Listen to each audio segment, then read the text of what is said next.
Play Major League Baseball on the banks of the mighty Mississippi River in St. Louis for 126 seasons. 2017 for the Cardinals so far has been a very entertaining year. They are rolling. They're a game out of first place, and so far they've swept the season series against the Braves. Atlanta will try to change that tonight here at Busch Memorial Stadium. Hi again, friends. Chip and Joe, welcome back to St. Louis. Last night, the Cardinals won by a final score of 8-5. That makes it 4 straight for the Redbirds over Atlanta so far this year. However, Atlanta will try to slow them down tonight, Joe, with a couple of very promising youngsters. Let's start with Ozzie Albies, who put on a power display in Game 1 of the series last night. Yeah, let's hope he and Lucas Sims can get the Braves on a winning streak. Win this one, win tomorrow, win all 4 games in Colorado, and go home themselves with a 6-game winning streak. That would be nice. But for the last 2 weeks that Ozzie Albies has been up here, I don't think anyone's been disappointed at all in what they've seen from him. They've seen some power, they've seen some line drives, and they've seen some great defense. Ozzie's been playing really well at second base after his conversion to that spot last year, moving from shortstop. So the pop he's shown in his bat, including that 3-run homer last night, and including, you see that Big Mac sign? I saw him hit one in the 3rd deck today in batting practice right-handed. This guy can swing the bat. He's been fun to watch. So hopefully Atlanta's offense will support Lucas Sims, who makes his 3rd big league start tonight. He's gone 6 innings, Joe, in his first 2 starts, and after a rocky beginning to his last outing, Lucas pitched really good baseball over his final 5. Yeah, he's been very bulldog-like. I mean, he's somewhat tenacious. He's got that look on his face when he's pitching that you really like, and he's focused. But he did have a bad outing his first time, or his last time out against the Marlins, and that started with 1 out in the 1st inning, a hit batsman, a walk, and then back-to-back homers. That's 4 runs. After that, he settled in and pitched great against the Marlins and shut them down for the next 5 innings. Tonight, his first road start. We'll see if there's any nerves. And he's doing it here in St. Louis before a capacity crowd, which is celebrating the 1987 Cardinals National League Championship team. Terry Pendleton was a member of that squad. And when we come back, he'll sit down and talk about his Cardinal memories with Andre Aldridge here in St. Louis right after the break.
Is brought to you by your local Ford dealer and the Georgia Lottery.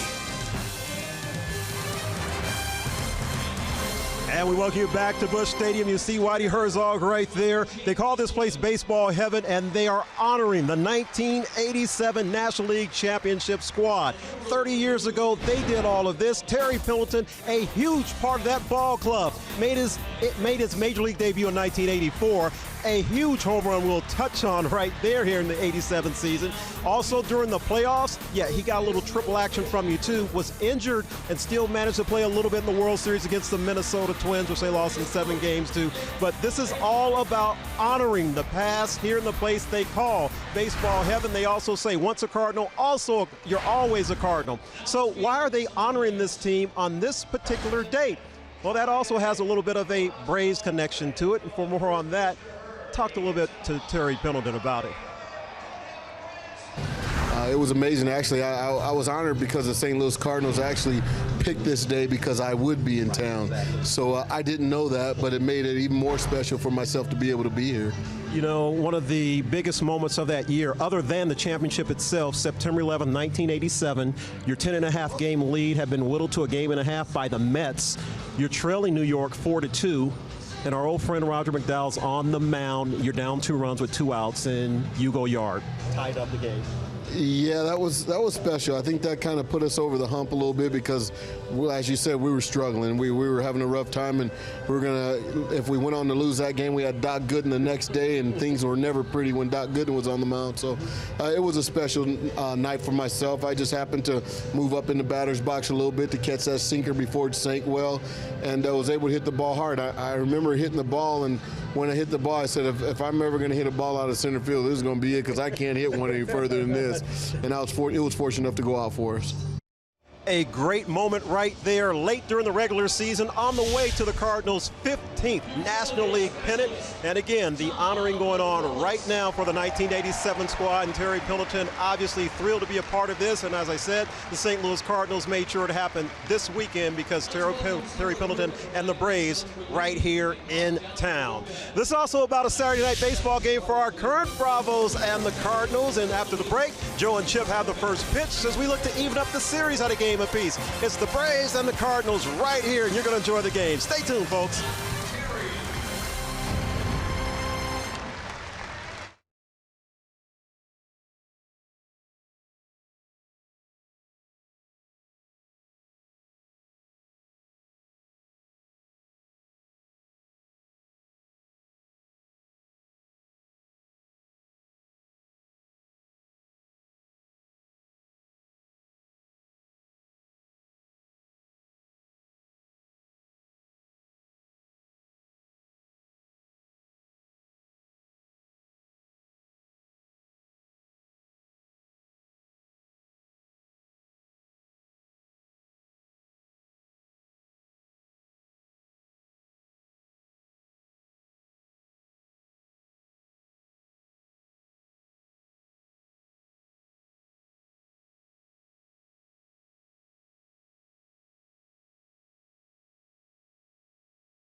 Academy Sports and Outdoors. For all, for less.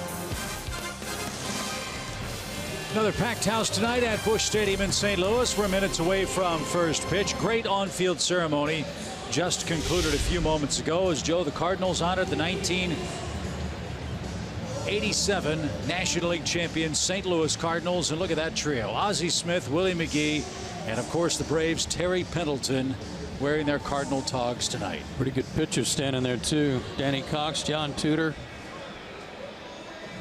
Really wonderful that the Braves happened to be in town when this ceremony took place. Terry attended the luncheon this afternoon. He said he had mixed emotions about that. He said, but I don't know when I'll see these guys again. And he said, like Tommy Herr, we stay in touch all the time, but I don't know that I've seen him in 15 or 20 years, and I don't know when the next time will be. So even though in his mind it put him late getting to the ballpark for the Braves, he attended the luncheon, and I know he had a great time.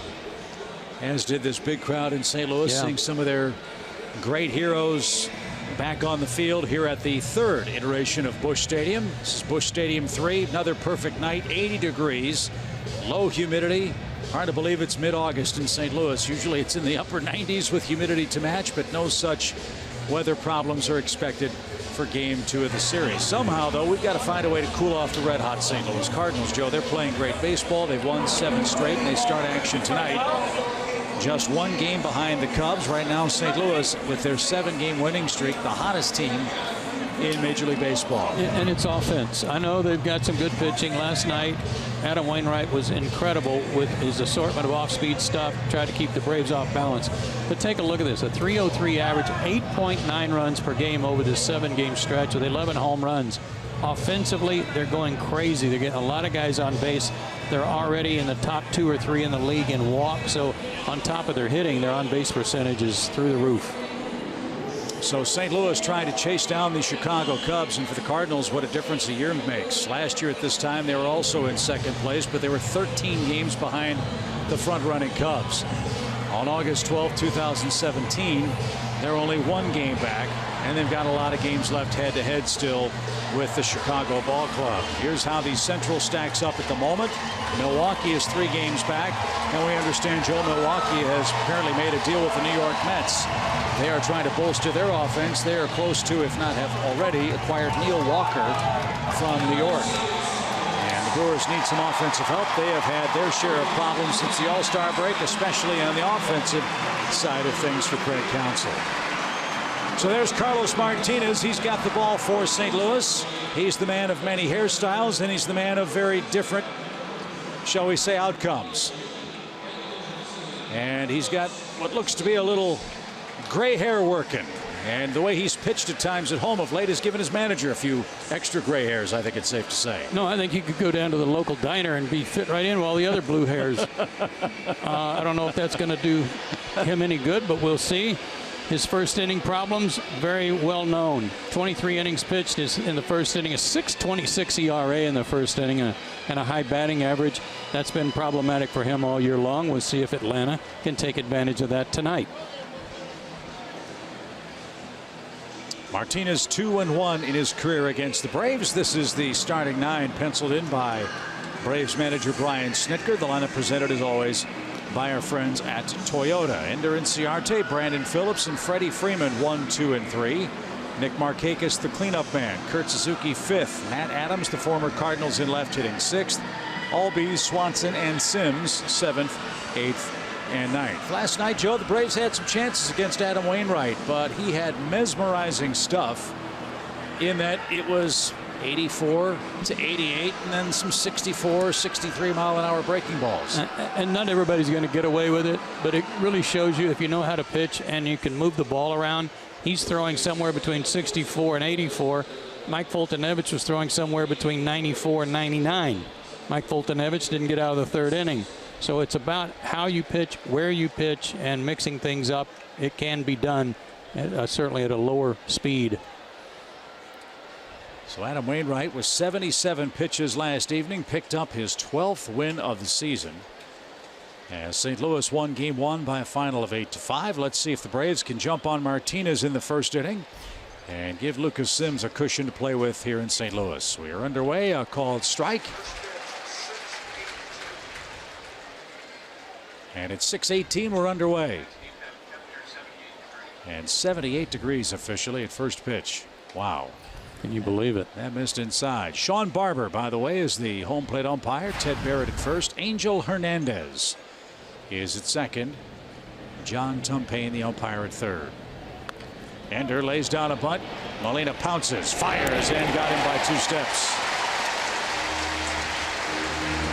Ender punted for a hit to start the game last night. Molina took care of that opportunity for the first out here tonight.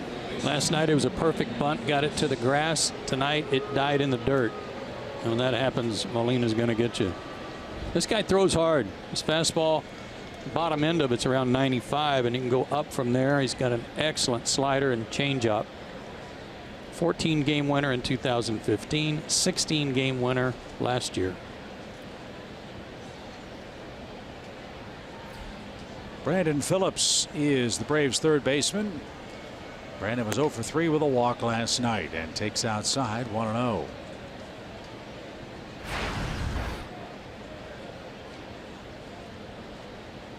Something else that really hurt the Braves last night, 3 double plays in the first 3 innings.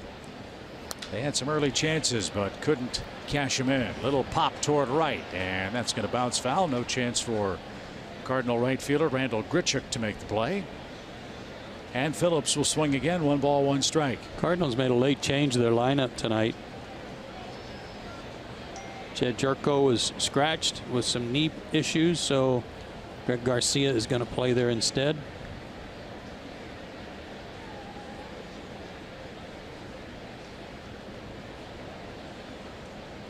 I'm sure Jerko will be available to pinch hit.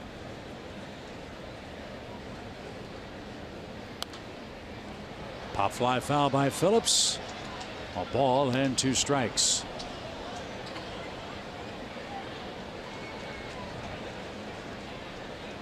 Martinez's last start came in Kansas City, and he won 11-3. Well, all their pitchers are getting tons of run support. He went 8 innings in that one. No walks, 7 strikeouts. And only 102 pitches over those 8 innings. So he was awfully good and awfully efficient. And earned his 8th win.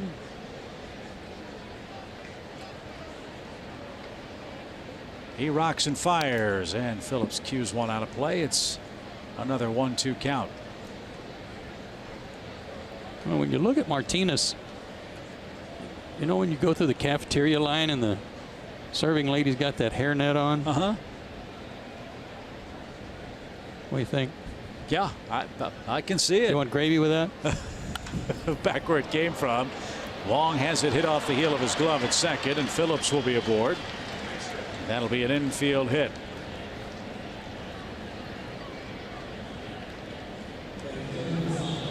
So Martinez serves up an infield single, and that brings up Freddie. Right through the wickets, tried to make a skate save. Nobody could slow it down.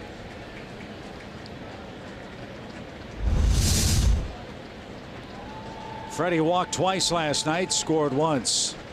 Best chance for the Braves to score early in the game came in the 3rd inning. Atlanta had the bases loaded, nobody out, and Freeman hit into a double play.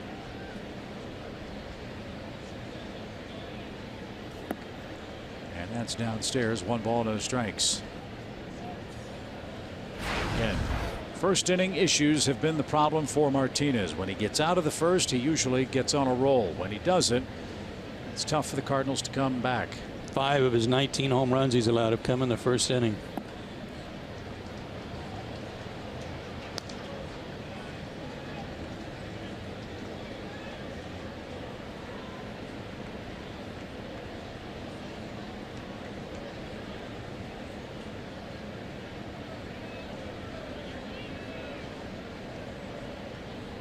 Two balls, no strikes.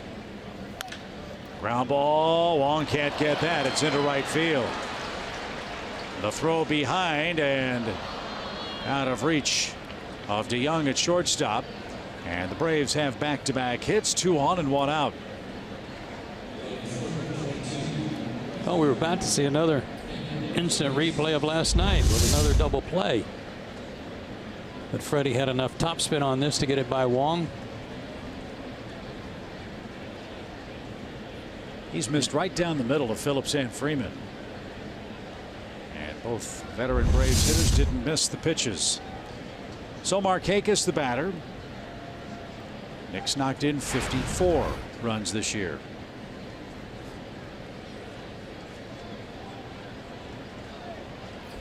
Martinez gets a lot of ground ball outs.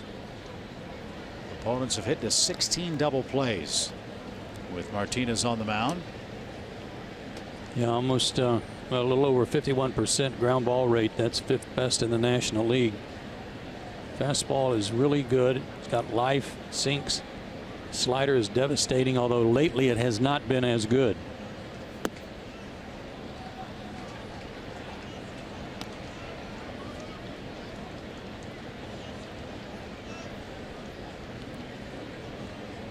But getting 8 or 9 runs a night covers up a lot of mistakes.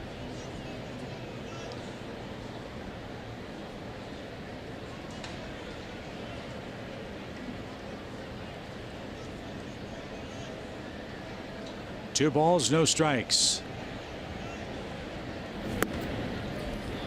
And now 3-0.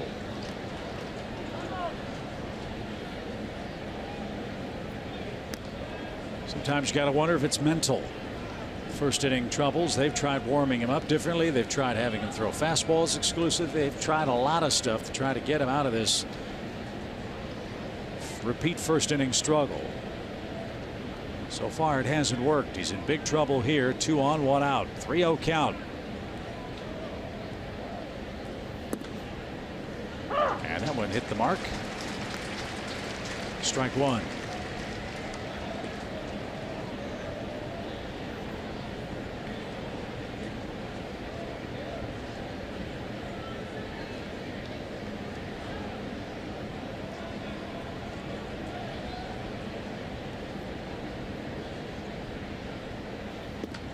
The bases are loaded in the first.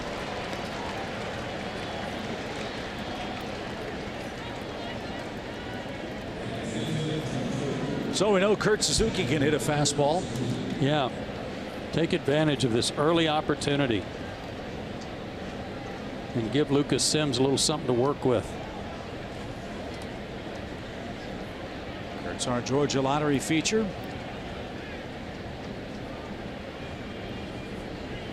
And for Kurt, back-to-back starts. That always makes you feel a little more comfortable at the plate.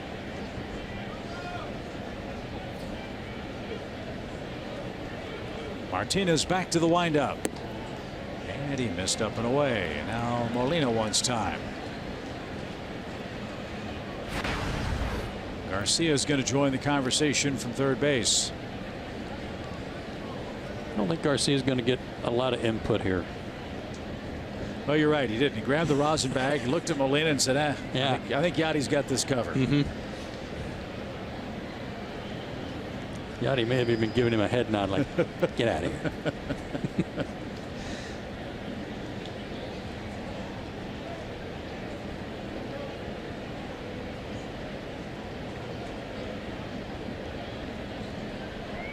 An infield hit. A Freeman single, then a Markakis walk. And the pitch is grounded to the left side and through for a base hit. Phillips scores. Here comes Freddie around third. The throw to the plate is going to be not in time. So Kurt Suzuki drives home his 34th and 35th run. The Braves have their first lead against the Cardinals this year, covering 41+ innings.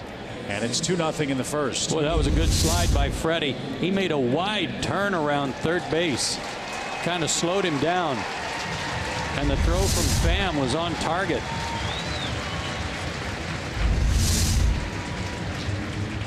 Lost a step or two right here, but went to the inside because Molina was trying to corral the throw, but couldn't put the tag on.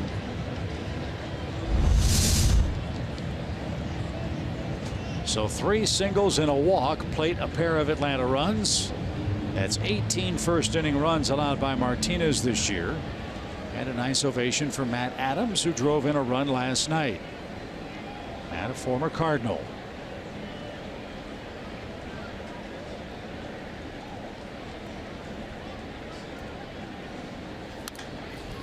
And that's slashed out of play. Foul, strike one.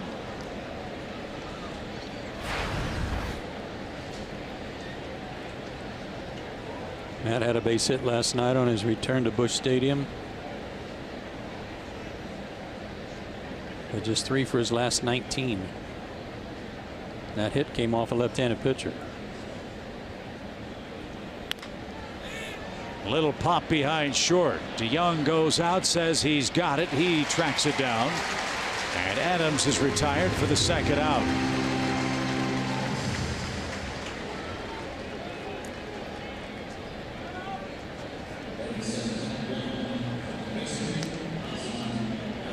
So Ozzie Albies is coming up. He's the 7th man to hit in the inning. Boy, he put a charge into a ball here last night. That capped a 4-run Atlanta 6th inning that cut the Cardinals lead to 6-5. Cardinals added 2 8th inning runs and pulled away to win by 3. And with a strike, 0-1. Right-handed, he can really put a charge in the ball. You're right. He did so in batting practice today when he hit one in the 3rd of 4 decks in left field. I had no idea he could hit a ball that far. Fouled away, strike 2.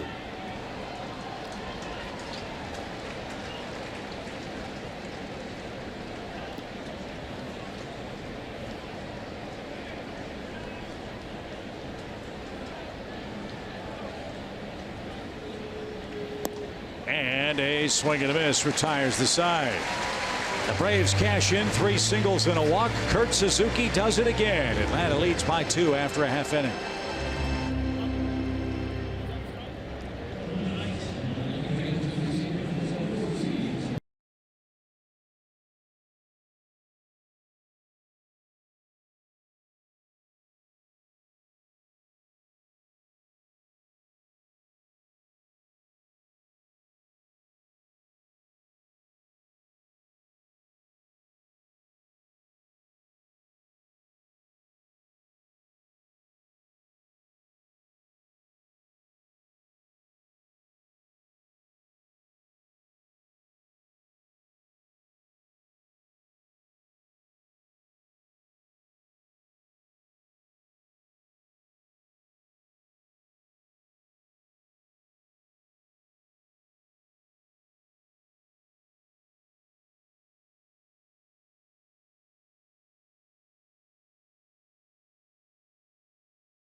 .41 innings head-to-head, and let's hope Lucas doesn't, Joe, have any first-inning troubles tonight. None of his own. Let's hope that's the case. After the 4 innings against the Marlins, his last start, he settled in. 6 hits. Those 4 runs were all he allowed. 2 walks, 3 strikeouts, 106 pitches. Hopefully he gets his first win tonight. If he does, he might employ these 4 keys to pitching success tonight. Top of the order. Last night, the first 4 guys in the batting order, and they're the first 4 again tonight, were on base 11 times with hits or walks. Got to really concentrate on them and get off to a better start than that hit, batter, walk, and back-to-back homers in the first in his last outing.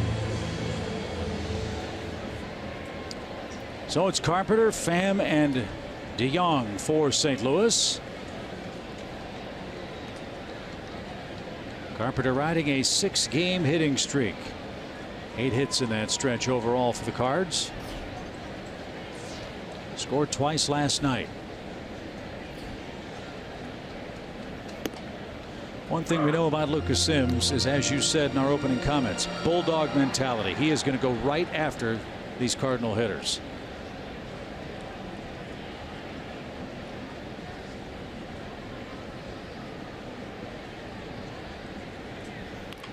A bunt try. Sims circles, stumbles, throws wide of first. And the ball's going to ricochet down by the tarp. Sims made a great athletic play to get to the ball, and in his haste to throw to first, lost his footing and threw it way wide of the first base bag. Well, this is kind of an odd defensive setup to me for a guy who's a leadoff hitter. They've got a big shift on for him. Well, he can put the ball down and lead off an inning. He's not a cleanup type guy. So that was pretty simple for him. I would like to have seen Ozzie Albies over there backing that play up a little better too, especially since the shift was on.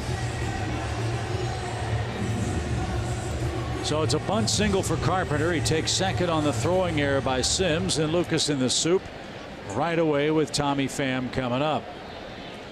Pham leads the Cardinals in average and on base percentage. He's hitting .309 for the year, and he has killed the Braves this season. He tries to bunt. Sims took a little while to unload. Just did get his man at first.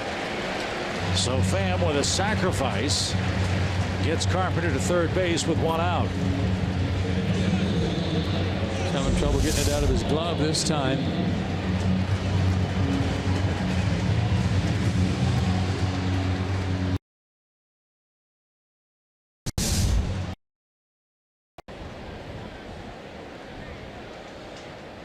So Paul DeYoung, the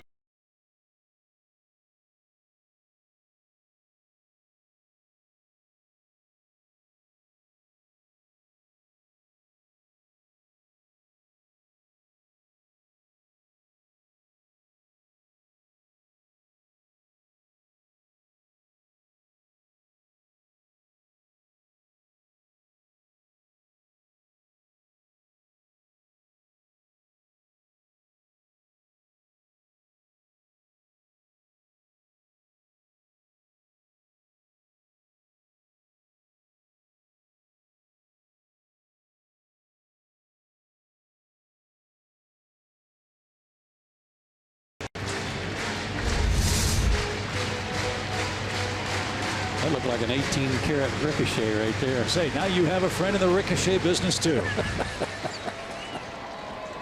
2 balls, no strikes for Paul DeYoung. And up and in. That says a lot about what the Cardinals think of this kid, doesn't it? Bring him up from AAA, and by the way, you're going to hit third for a team that's trying to make a move on the defending world champs in the division.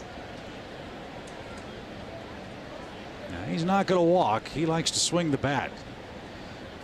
But it's 3-0. And wouldn't you know it, 4 straight to a man that's walked only 9 times.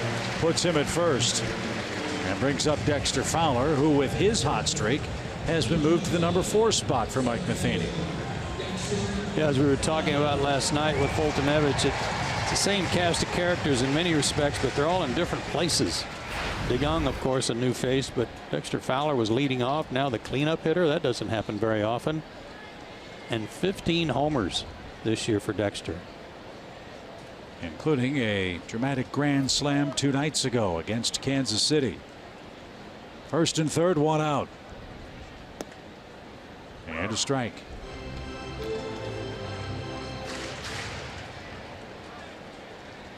This is Dexter's power side.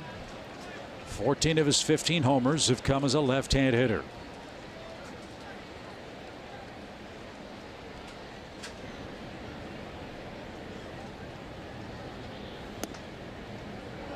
Interesting how Dexter starts his swing activity. The bat rests on his shoulders, and then as the ball is in play, very aggressively looks like he gets his hands ready.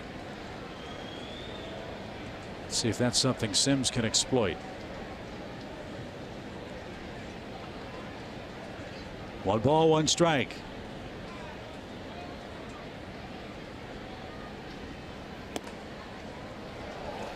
It's his way of loading up, getting his hands started.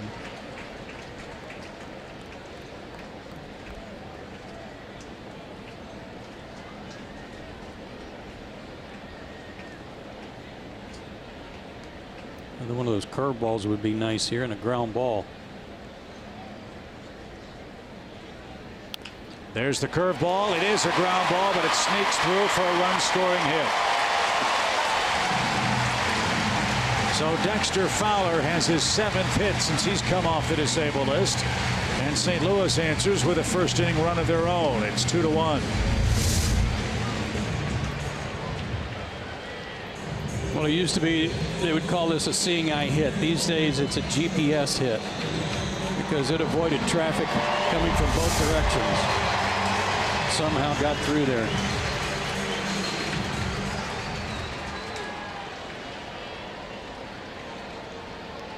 The double play is still in order if he can get Molina to oblige. Braves have handled Yadier Molina this year. He's 1 for 14 against the Braves staff.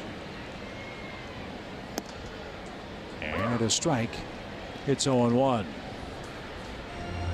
Kurt Suzuki, a 2-run single in the first off Martinez. Dexter Fowler answers with an RBI hit in the Cardinals' half of the inning.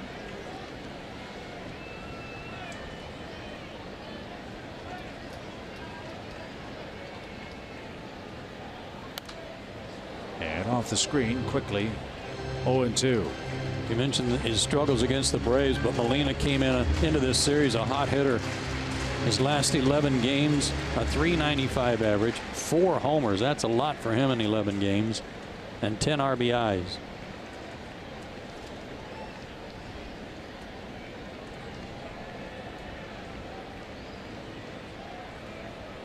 No balls, 2 strikes. Sharply hit right to Albies. He'll flip to Dansby and a throw to first in time. It's a double play. That skipped off the slope of the mound. That helped the Braves turn 2, and it keeps the Atlanta team in front. 2-1 after 1.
We head to the second inning. Dansby Swanson, Lucas Sims, and Ender Inciarte are coming up against Carlos Martinez.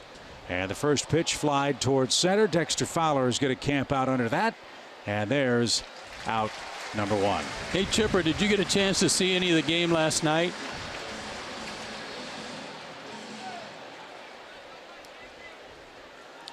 Well, it was just amazing because I know you know all about Adam Wainwright and how powerful he can be. He never broke 88 last night and still was dazzling. It's amazing.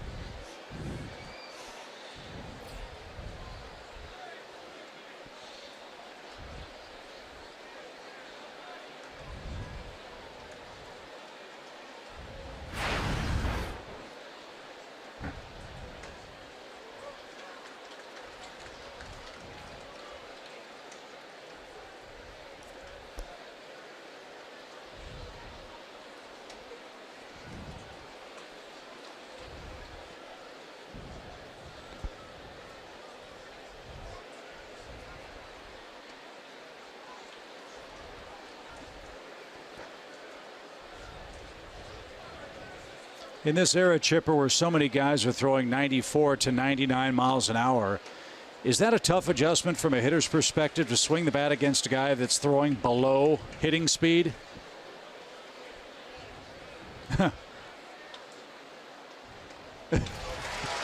Well, yeah, right.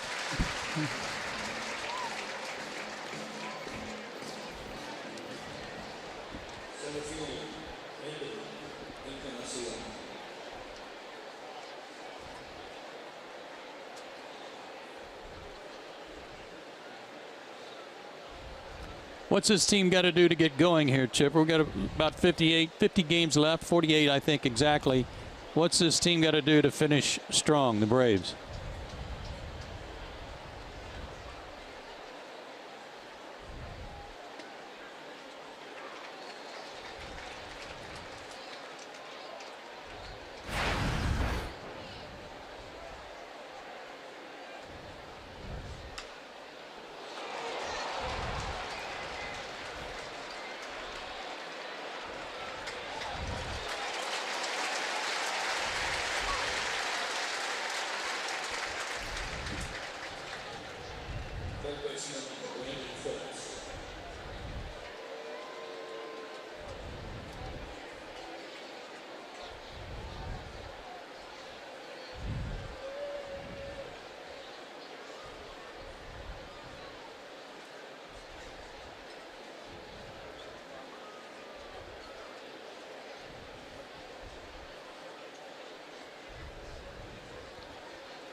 Brandon Phillips, the batter, after Enders singled with 2 outs. Chipper, tell us about the app. Tell us what's brought you to the Battery tonight.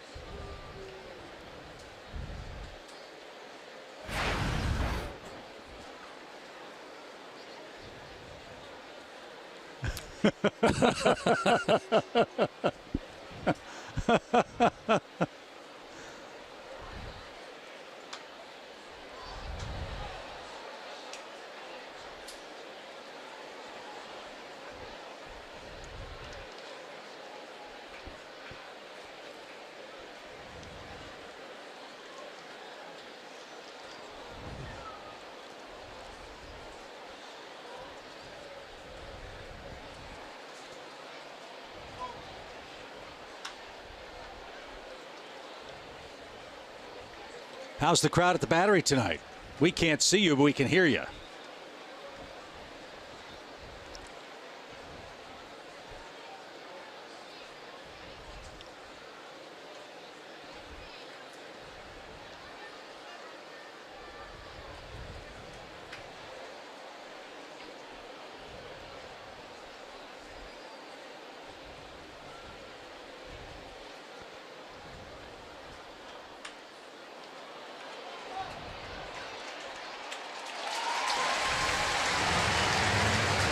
Well, Chipper, tell your mom and dad we said hello. Congratulations on the app. Stay hydrated. Let's see if the Braves can beat the Cardinals for the first time tonight. All right, buddy. Thanks.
exactly what Adam Wainwright is. And he should be pumped up. Cardinals are playing great.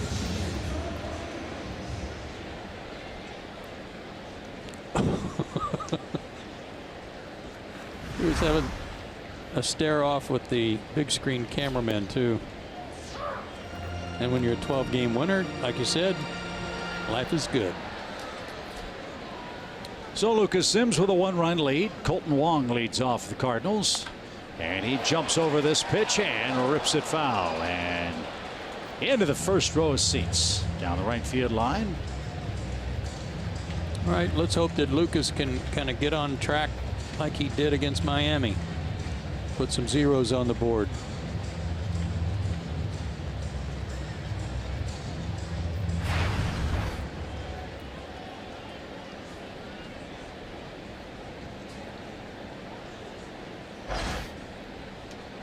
No balls, 2 strikes for Colton Wong.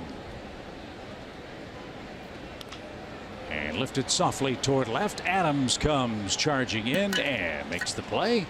Wong's retired. 1 man down for Randall Grichuk. This time of year, it's hard to get the outfielders to do a whole lot, just trying to save their legs for the game, you know, not do a lot of shagging during batting practice. But I was watching Matt Adams today, and he had cleared a space out there. The pitchers who were shagging, they were kind of trying to give him room so that he could play the ball off the bat during batting practice and get his breaks, take better angles to the ball, that sort of thing. Really working at this. And we had a great shot last night before the series started of Ender Inciarte standing side by side with Matt during batting practice, just trying to offer him any kind of support and encouragement that he has as a Gold Glove outfielder. And that's what Matt told me before the game. The most difficult aspect of this, number 1, he hasn't done it a lot, and number 2, the angles, reading the ball off the bat.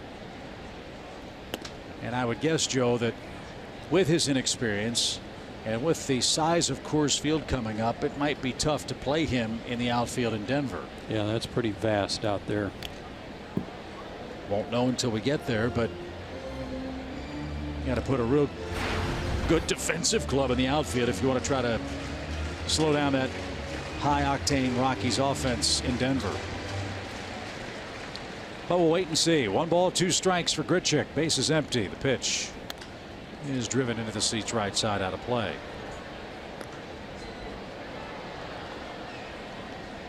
A little change defensively for the Braves tonight on Grichuk too. They had him playing to pull a dead shift last night with a runner at second base, nobody out. He hit one through the right side for an RBI. He hits this one a mile toward right center. Ender on the run. It's a home run for Grichuk.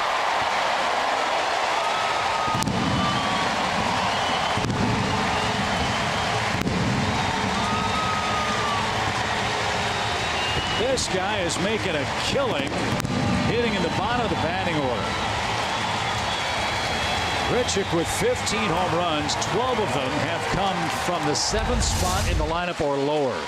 Well, you think of Yasiel Puig hitting 19 homers, batting 8th. There's not a whole lot of difference here. I keep saying about this guy how much I like him and how he's a head scratcher when it comes to why he's only hitting .233 coming into this series. But boy, can he hit and can he drive the ball and can play all 3 outfield positions. I like him a lot. 412 feet on that homer, ties the game at 2. And really, I think it's safe to say that Grichuk's been kind of an all or nothing player. He strikes out a lot, but when he doesn't, he puts a charge into the baseball. Greg Garcia pops towards second. Albies drifts back and makes the play. There's the second out. And new life for the Cardinal pitcher, Carlos Martinez. Gave up 2 first-inning runs. The Cardinals have gotten him even 2 apiece. I think Grichuk is another one of those guys, too, that since we don't get to see him as much, only 2 series a year, he's very streaky. And so when he gets in these hot streaks and is hitting the ball a ton, then you wonder, what are you doing? What's wrong with you when he starts trying to pull the ball too much or trying to hit the ball out of the ballpark every time up?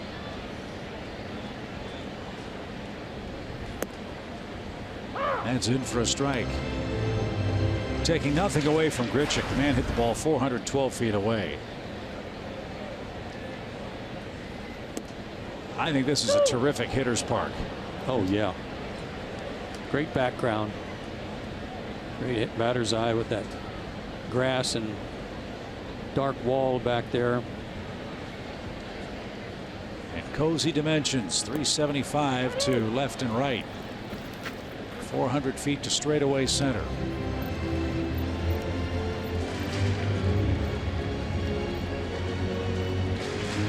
So Sims has surrendered his 4th homer in his 3rd major league start.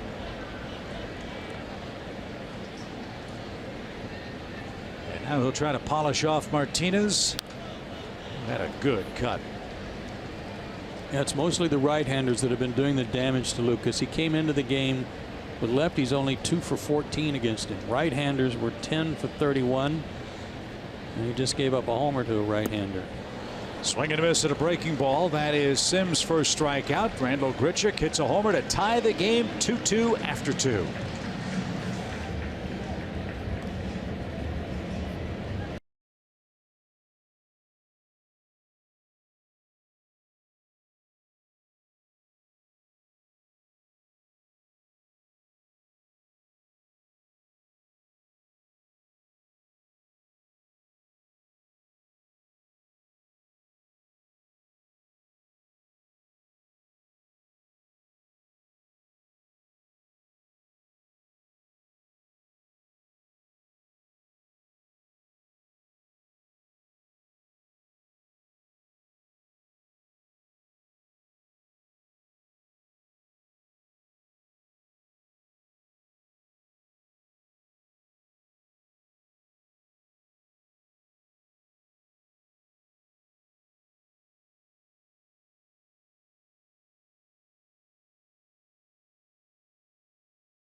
Of our series in St. Louis. Matt Kemp continues to make his way back, Joe, from the 2nd stint on the DL with a hamstring issue. Yeah, he's doing all the drills. He's doing extensive leg work.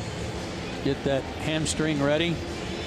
You can see that again, 3/4 to first base and then accelerate through the bag, too much as he was doing at SunTrust Park. But in his absence, like Chipper suggested, the Braves 3-9 since he got hurt this time in Philadelphia, and averaging a little over 3.5 runs per game. It's also affected this guy, Freddie Freeman's numbers. And this is including his hit tonight, so it bumped it up a little bit. A .250 average and 7 walks. So it's not just that they're pitching around him, and that's with all due respect to Nick Markakis, but I think Freddie takes on a larger need to do more, you know, and he's chasing bad pitches, trying to help make up for the loss of Matt Kemp when he's not there. And the plan, we understand as of now, is for Matt to rejoin the Braves on Friday when we get back home from Colorado and open up a long homestand with the Cincinnati Reds. That's barring any setbacks, of course. Right. As of now, no plan for a rehab stint for Matt Kemp. Well, they're doing what's right so that there's no more relapse on the hamstring for Matt. But man, would it be nice to see him in Coors Field. You bet.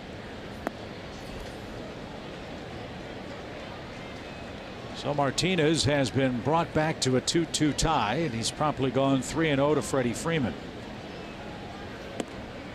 There's a strike.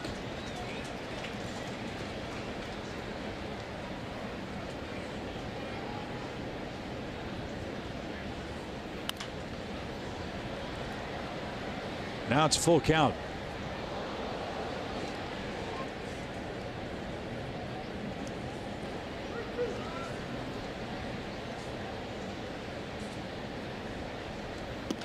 Swing and a miss. How about that comeback for Martinez? He fell behind 3-0. And then Freddie swung through a pitch for the third strikeout. Well, he was 6th in the league in strikeouts coming in. Got away with that bad pitch. Freddie was hitting .332 the night Matt Kemp got hurt in Philadelphia. He came into this game hitting .313. Yeah, last 32 games, Freeman batting .281. Yeah, it's not a coincidence.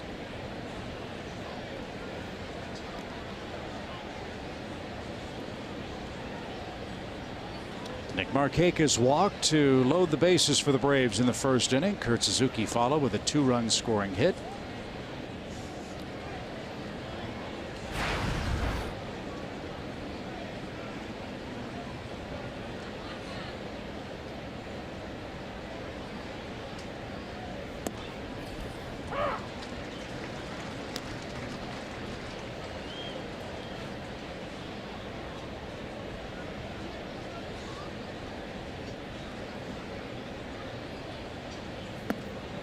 And down and in, 3 balls and a strike.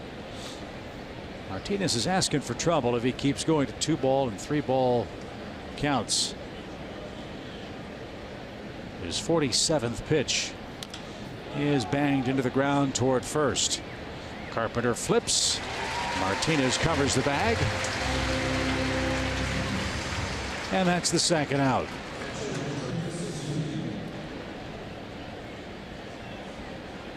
Nationals and Giants got rained out last night. They're supposed to play a doubleheader tomorrow, a split doubleheader. So the Giants will be forced to wait till 7 o'clock on Sunday to start that game. And they're getting another rain delay tonight. Are we sure it's raining? Well, you never know. I just checked the radar. It looks bad. Okay. Well, so a triple header tomorrow. How's that? Where's the radar image? Michigan? Yeah, right. Boy, there's a really bad storm over Athens, Ohio. Better postpone the game. 1 ball, no strikes for Suzuki. I love watching this guy play. Love watching this guy swing the bat. He's going to fly out here. But Kurt Suzuki has been a pro's pro in his first season as a Brave. Martinez pitched around a couple of deep counts, but gets the Braves in order in the top of the third.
Mobile app for live Braves baseball. Stay connected with a fully customizable experience.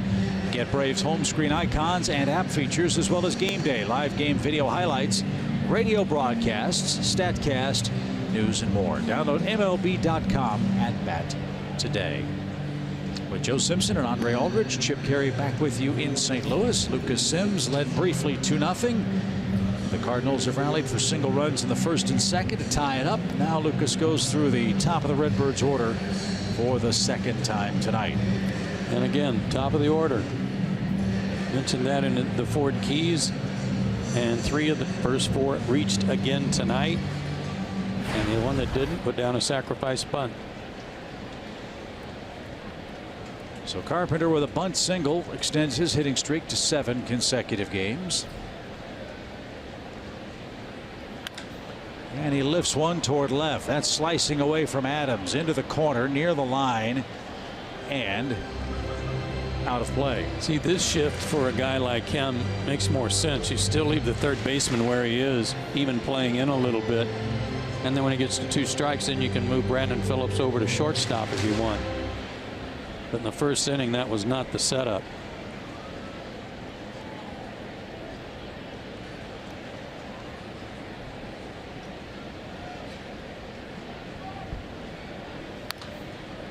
That's yanked toward the Cardinal dugout. 0-2.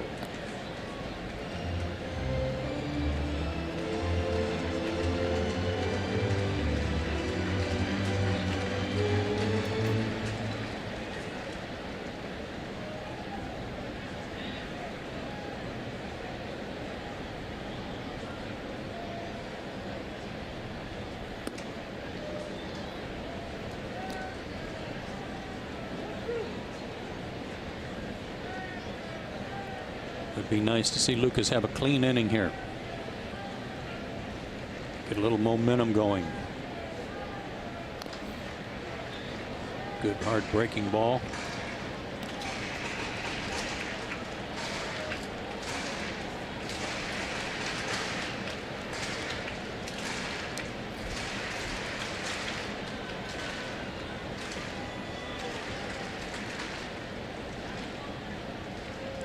The 1-2 pitch is upstairs. Carpenter among the many on this Cardinal roster that wasn't a first-round pick. They have done an excellent job of getting value selections to the big leagues. He was a 13th round selection, a 399th player in the draft in 2009. And he's leading off and has a big contract that takes him through the 2019 season with an option for the next year as well.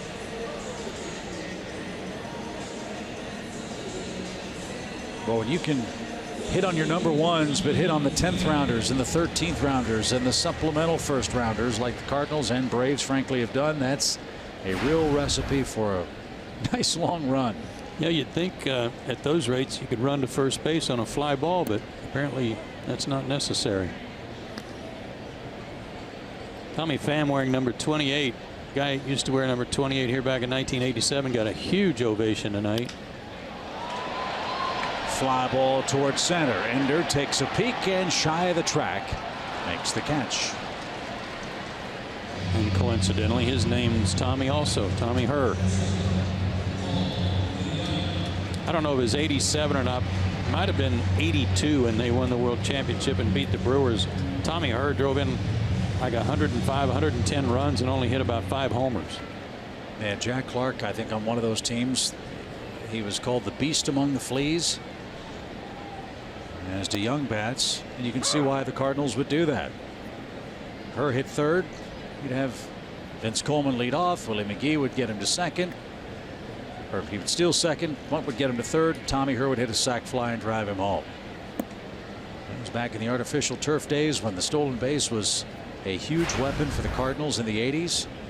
Boy, could they run, all of them.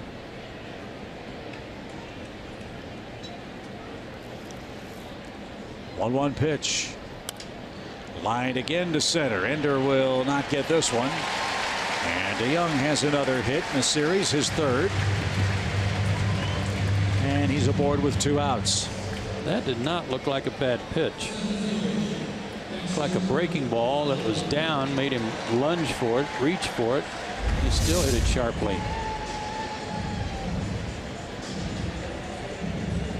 When you're hot, you're hot.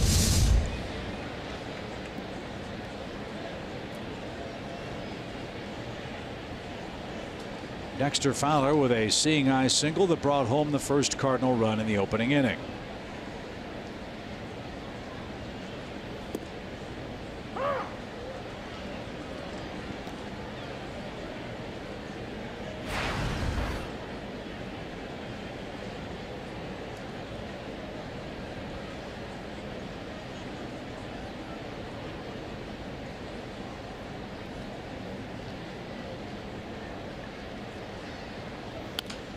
Line the other way by Fowler.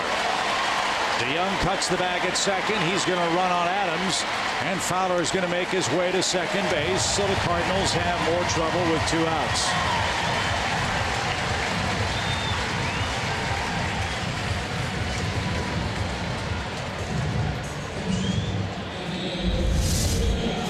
Double matches his 15 home runs. Just fought it off.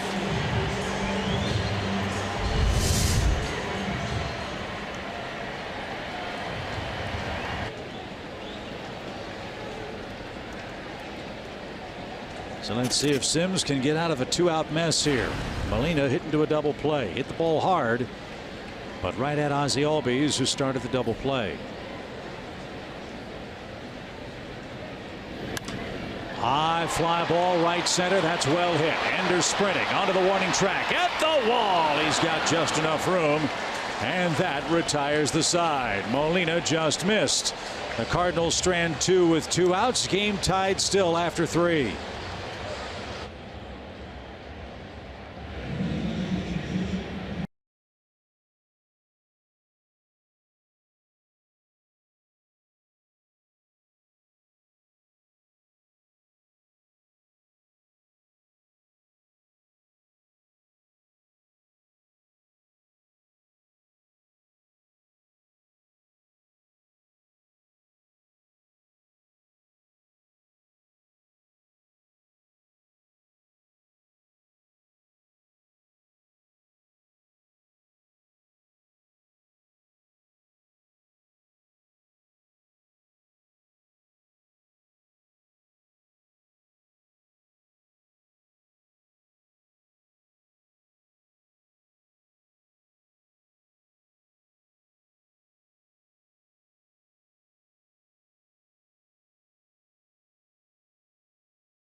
Braves Baseball is brought to you by your local Toyota dealer. Let's go places. And SunTrust. There is Cardinal memorabilia stuffed in just about every corner of Busch Stadium. That was Marty Hendon, who was one of the special events coordinators for the St. Louis Cardinals for many years here. When a celebrity came to town and wanted to see a game, Marty's the man they called. And that is his collection of Cardinal memorabilia from his great career in the St. Louis front office. That's located in the lower concourse right by the visitors clubhouse. Matt Adams might have a trinket or two in that gigantic case. He was a Cardinal for a while, and he leads off the 4th inning against Martinez, who's got a 2-2 game.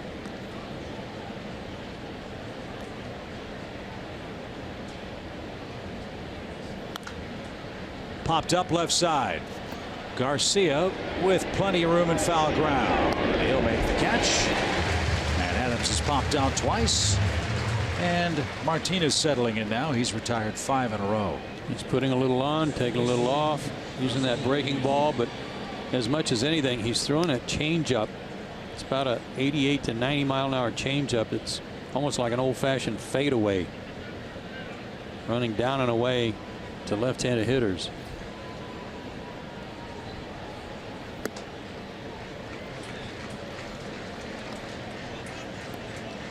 Albies struck out to end the Atlanta first. Braves got 2 runs on a Kurt Suzuki bases loaded hit.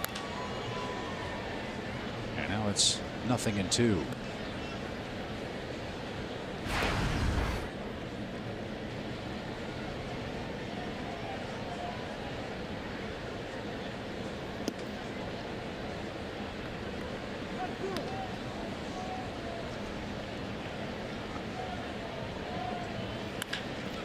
A kick save and a beauty. Garcia charges bare hand. Throw to first, not in time. It got away. And Albies thought about breaking towards second, but wisely heads back to the bag. Mike Matheny and the Cardinal training staff out to check with Martinez. Let's see where this batted ball got him. He's pointing to the bottom of his shoe. That's what it looked like. Yeah. No trouble at all breaking to go get the baseball.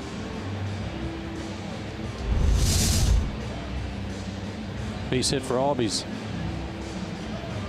And that gives Ozzie a 4-game hitting streak. Now let's see if Dansby Swanson can get one started. Dansby 0 for 5 in the series, 0 for 9 since coming back from Gwinnett.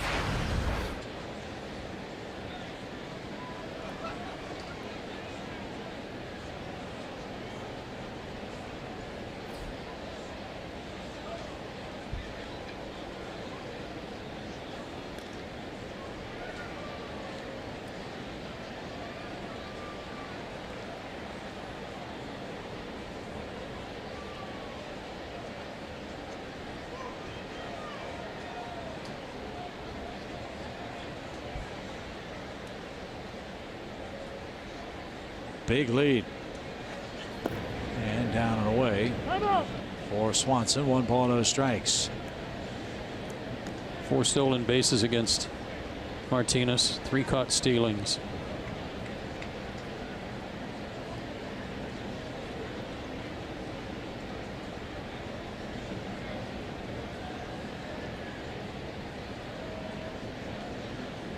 Now the 1-0 pitch. Sharply hit right at Garcia. Second for 1. First for 2. Inning over. Braves hit the 3 double plays last night. Dansby's getting a little sick and tired of that hang with him too. He's hitting the ball sharply right at people.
A 2-2 ball game, and at the top of this telecast, of course, we talked about St. Louis honoring their 1987 NL champions. Of course, Terry Pendleton, such a big part of that, raised his batting average 47 points from the previous year during that season. Got his first Gold Glove that season, but really, it's what he learned off the field. Said he learned from Ozzie Smith and all those other guys on the team that, hey, this game is too hard as we watch this first pitch. And Chip, I'll let you pick it up right there. It nailed Colton Wong, a hit batsman, to start the Cardinal fourth, Andre. And real quick, Terry Pendleton said that Ozzie Smith pulled him aside, said, son, this game is too hard. You can't go with the peaks and the valleys of it. You have to take it one way. Try to keep an even keel, and don't take it home to your family. Don't take it away from the ballpark. And he said that approach is really something he tries to impart on the young players on the Braves, that the season is too hard, the sport is too hard, that you've got to have that approach if you want to try to be consistently successful. That's good stuff, Andre, and so true.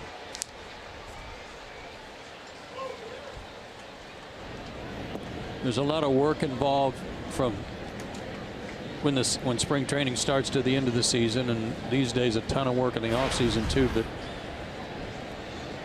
you kind of put it on autopilot. You've got to know what a long haul it is and be prepared for that. And it's not like you pace yourself, but you know that there's going to be stretches of where you're just not getting any hits or you're not getting anybody out, and you just got to keep plugging away and try not to let it get the best of you. Grichuk homered his last time up. Wong at first, and a slider strike. Good pitch. The slider's hard and it's sharp breaking.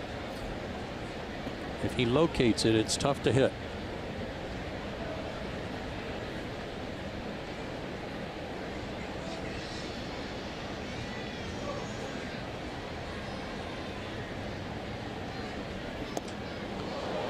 He's not afraid to pitch inside. We've learned that.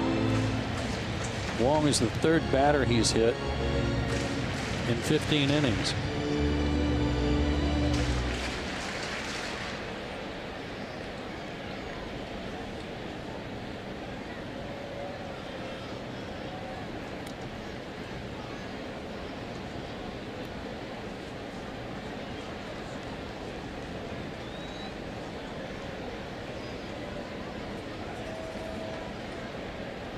Two balls and a strike.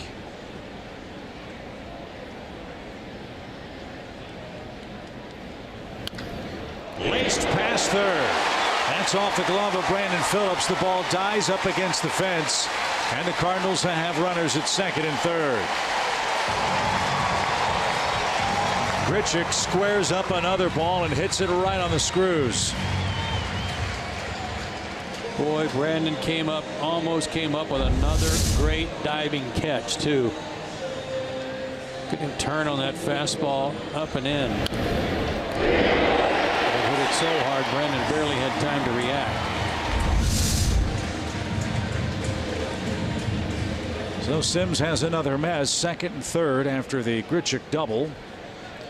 And now Garcia's the batter. He popped out. For Sims, he's got the 8 and 9 hitters right now. See if he can keep the Cardinals from taking the lead. And that just missed. Man, needed that call. He struck out a ton of guys in Gwinnett. 132 strikeouts in 115 innings. He could sure use a strikeout here.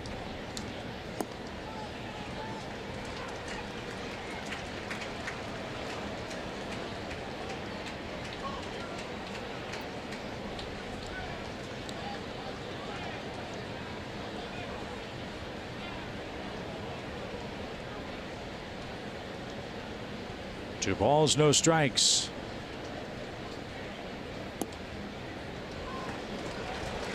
Just missed again. Greg Garcia's grandfather, Dave Garcia, was a big league manager with the Angels and the Indians. His grandfather was born right across the river in East St. Louis, Illinois. His grandfather, one of the finest men in baseball too that I ever met while I was playing. Got a green light there too. The pitcher on deck, swinging away 3-0. So you know he'll be swinging here if it's close. 3 balls and a strike now. A hit batsman and a double for St. Louis so far in the fourth. The pitch is grounded to the right side. That'll get a run home and a runner to third. Garcia put it in play. St. Louis cashes in the hit batsman, and they take their first lead.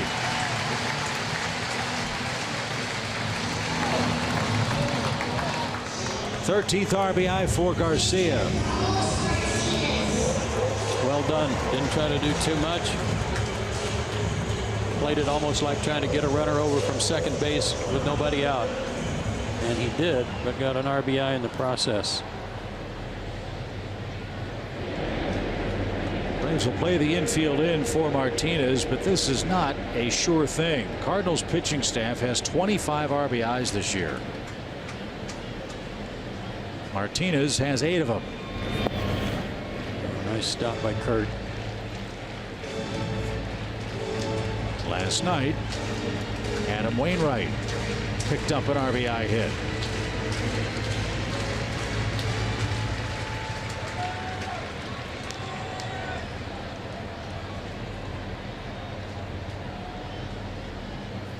I made the point last night how the bottom of the Cardinals batting order is feeding the top. I was just handed a stat that's hard to believe. Cardinals have 61 RBIs this year out of the number 9 spot on the lineup card. Their number 3 hitters have 60 RBIs.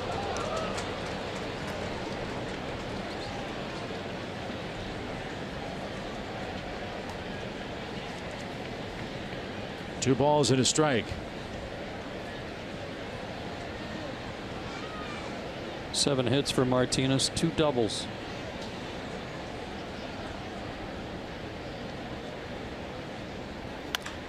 Up the middle, a hit for the pitcher, and he extends the St. Louis lead.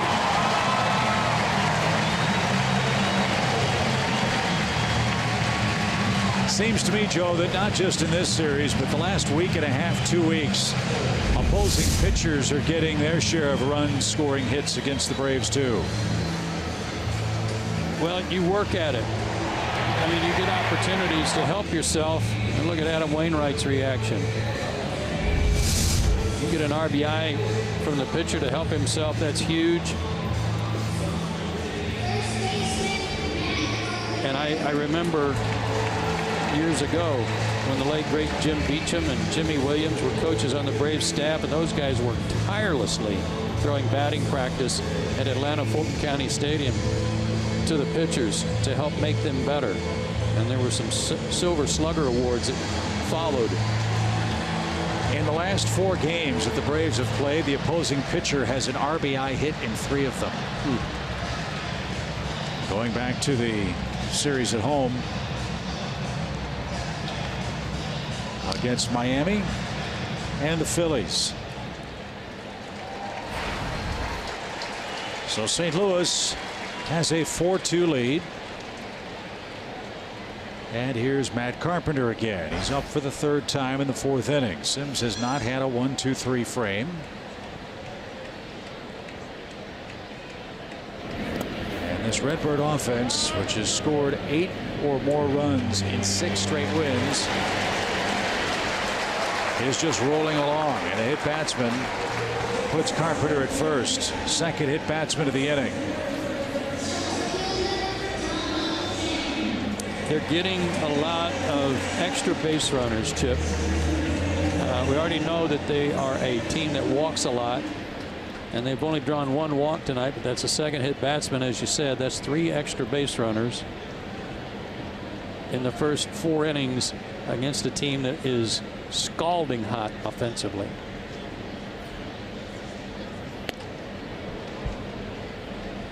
Strike 1. Top of the order, first time through, 3 of the 4 reached. Second time through, 2 of the 4 reached.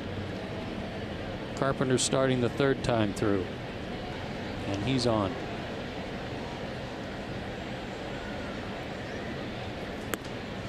Good changeup. That's something else for the Cardinals hitters to think about. 0-2 the count. Max Fried has begun to warm up. Up the middle, a hanging breaking ball. Martinez around third, gets the green light. Here's the throw to the plate, and he scores standing up.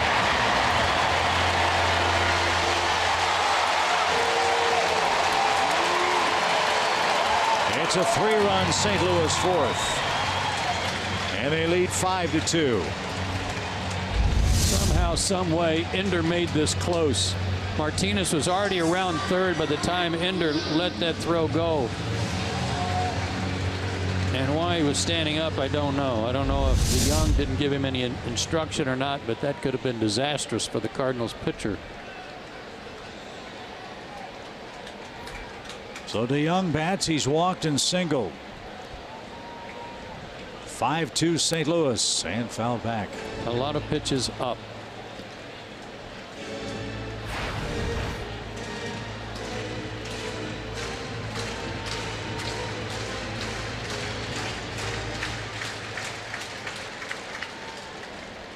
Big innings have been part of the Cardinals' recipe during this hot streak. They've had a 4-run or more offensive inning in 6 straight games. They've got 3 so far here in the fourth, and lead 5-2.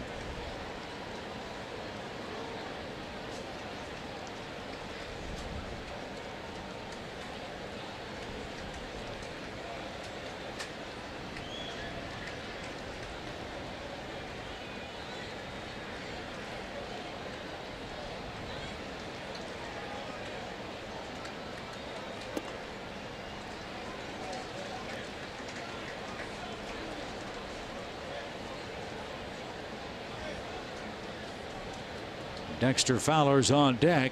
Sims is hoping for a ground ball at someone to get out of this 4th inning mess.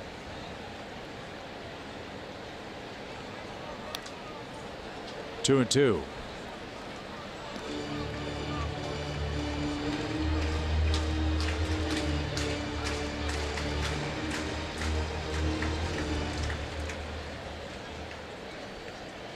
Need another ground ball. He's been spoiling some good pitches. He had a base hit his last time up on a pretty decent pitch, down and away.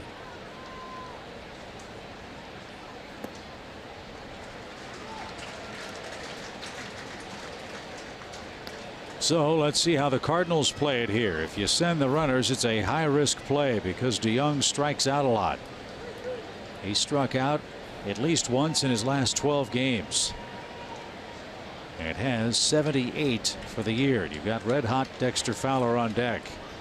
Let's see. 3-2 pitch, not going, and that's why a swing and a miss for the second out. Got him upstairs too. So Dexter Fowler is coming up. He's 2 for 2. Dexter Fowler last year got a ring with the Cubs.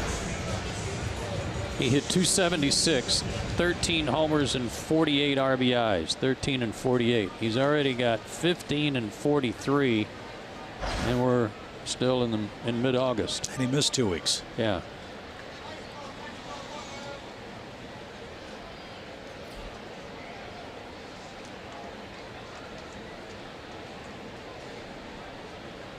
Two on, 2 out. And way outside. Ball 1.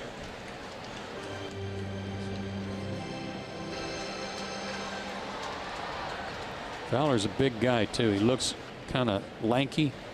He's 6'4", 200 pounds.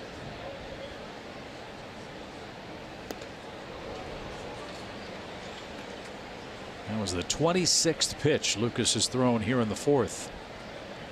2 hit batsmen, 2 singles, a double, and 3 Cardinal runs to give the Redbirds the lead.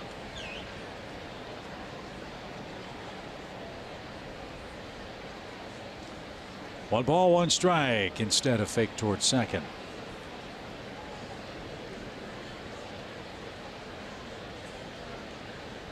Sims spot in the batting order, due up first in the top of the 5th. They'd like to get him through this inning at the very least.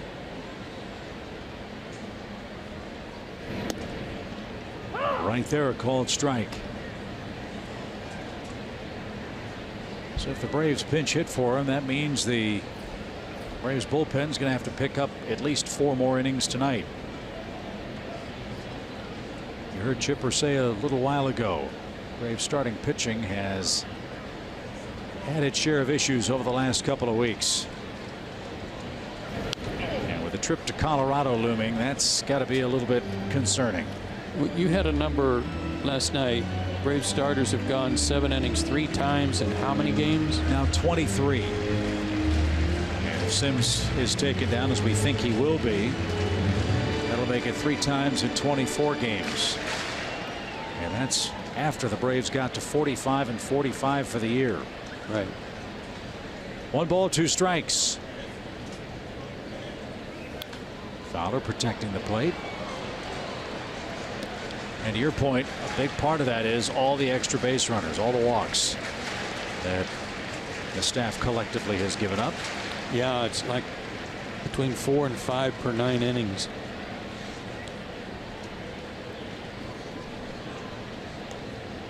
One ball, 2 strikes again for Dexter Fowler.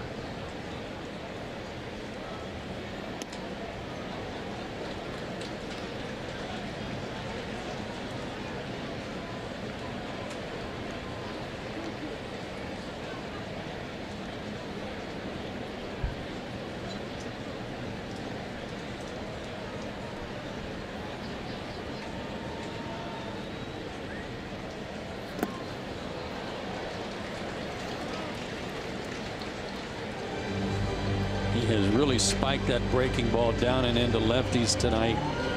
He hit Wong with one, he hit Carpenter with one, and almost hit Fowler.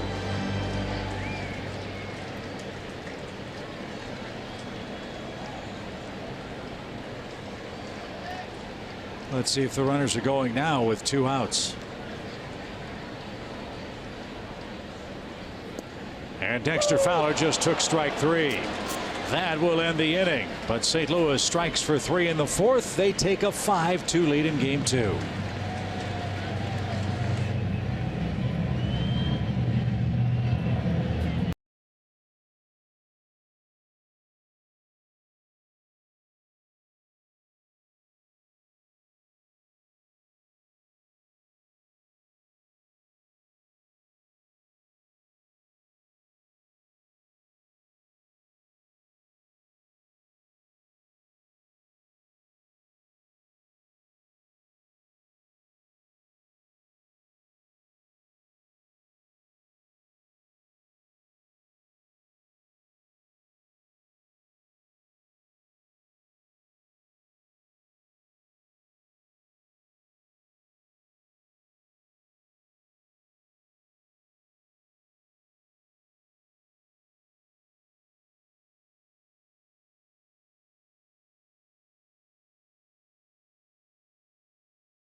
Here in the 5th inning, still a manageable game in the sense that it's a 5-2 score, and the Braves need innings out of their starting pitching. Martinez goes to work and delivers a strike.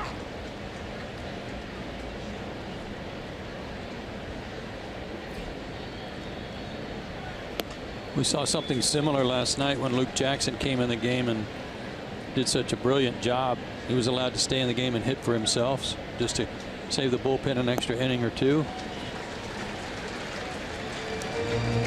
Boy, Jackson was terrific last night. There was a note today that says he joined Mike Bilecki as the only Braves relievers to strike out 6 or more men in 2 1/3 innings or less in relief. 2 guys in Atlanta Braves history have done that. And Brian Snitker was raving about his stuff after the game, justifiably so. That was huge. So with one out, top of the order is coming up. Ender Inciarte, the batter, then Phillips, then Freeman, we hope, as Martinez gets ahead with a strike. Very shaky first inning for Carlos, but he's since given up just 2 hits.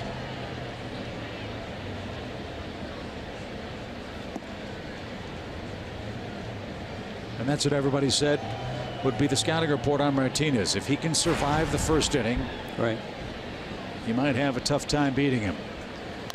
Braves got 2 runs, but St. Louis has scored the last 5 in the game.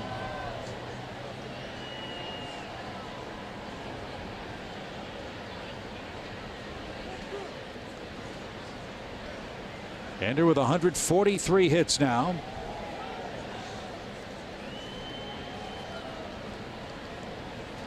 Second to Charlie Blackmon and the Rockies, who the Braves will face next.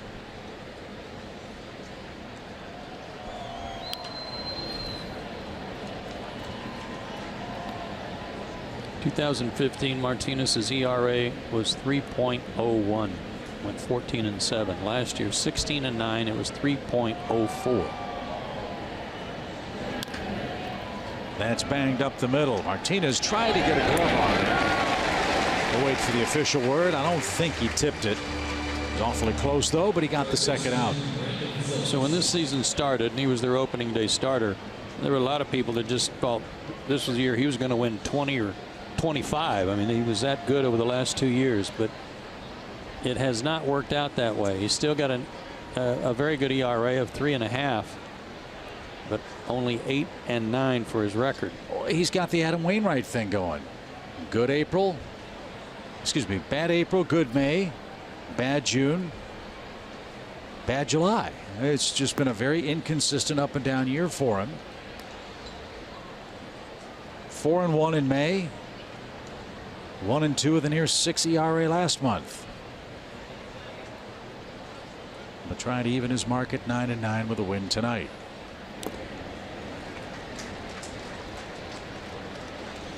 He's already a 2-time All-Star. And the Cardinals have already locked him up through the 2021 season. They gave him a $51 million contract. High fly ball, well hit toward left. That ball's carrying. That ball is going to be in the Atlanta bullpen. Brandon Phillips with a solo home run, his 9th of the season. That trims the Cardinal lead to 5-3. And he gives a little salute to the fans.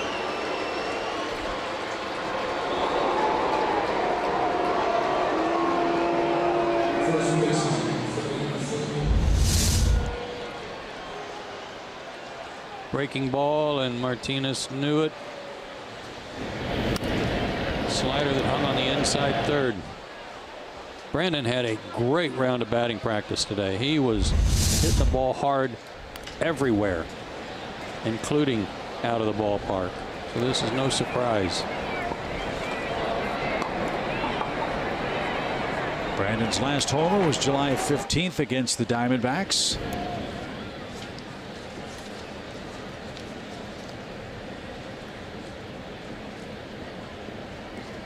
And that's his 16th career home run against the Cardinals. Of course, as a Cincinnati Red, they saw St. Louis 19 times a year. That poke 387 feet away, and that makes it a 5-3 score.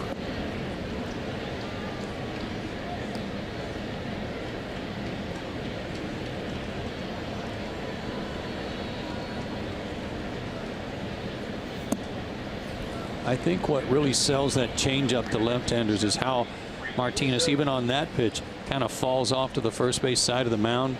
It really looks like he let it go. Freeman broke his bat. I mean, he got sawed off.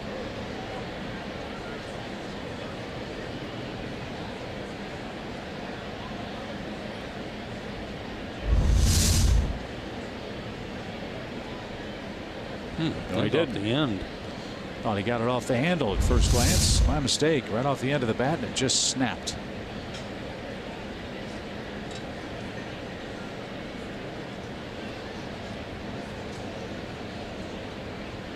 3-2.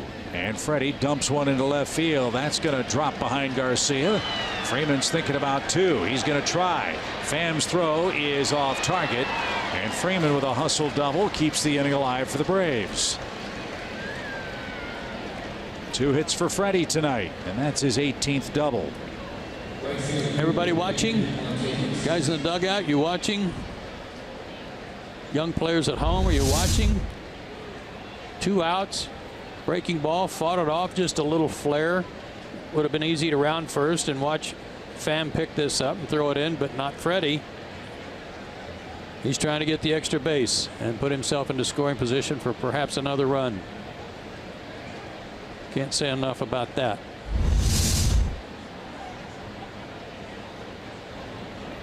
Nick Markakis with a runner at second, 2 outs.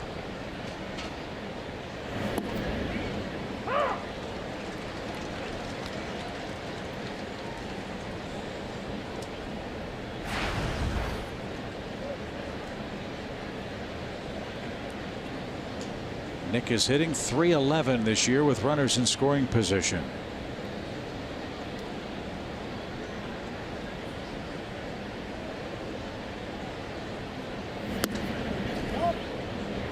And .275 with 2 outs. Well, the right guy at the right time. This was the time of year last year when he really went to town and started picking up all those RBIs with 2 outs with either Freeman or Kemp on in front of him.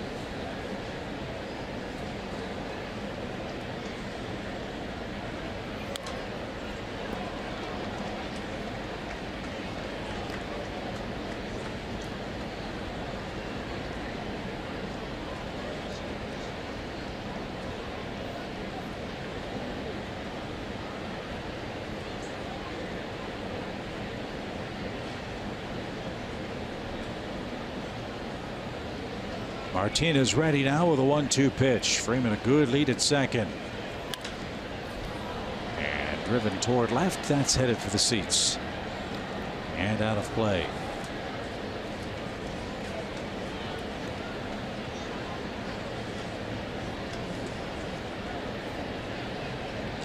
It's a 20th home run that Martinez has allowed, and the 8th to a right-handed hitter. Pitch in this ballpark, half of your games you're going to give up some long balls. Oh, close.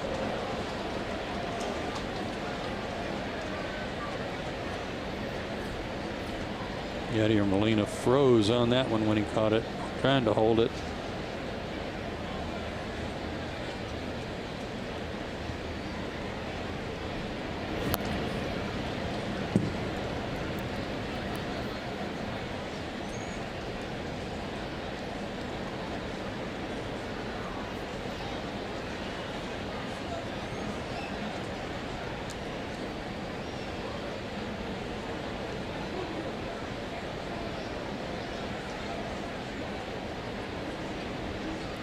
Two balls, 2 strikes.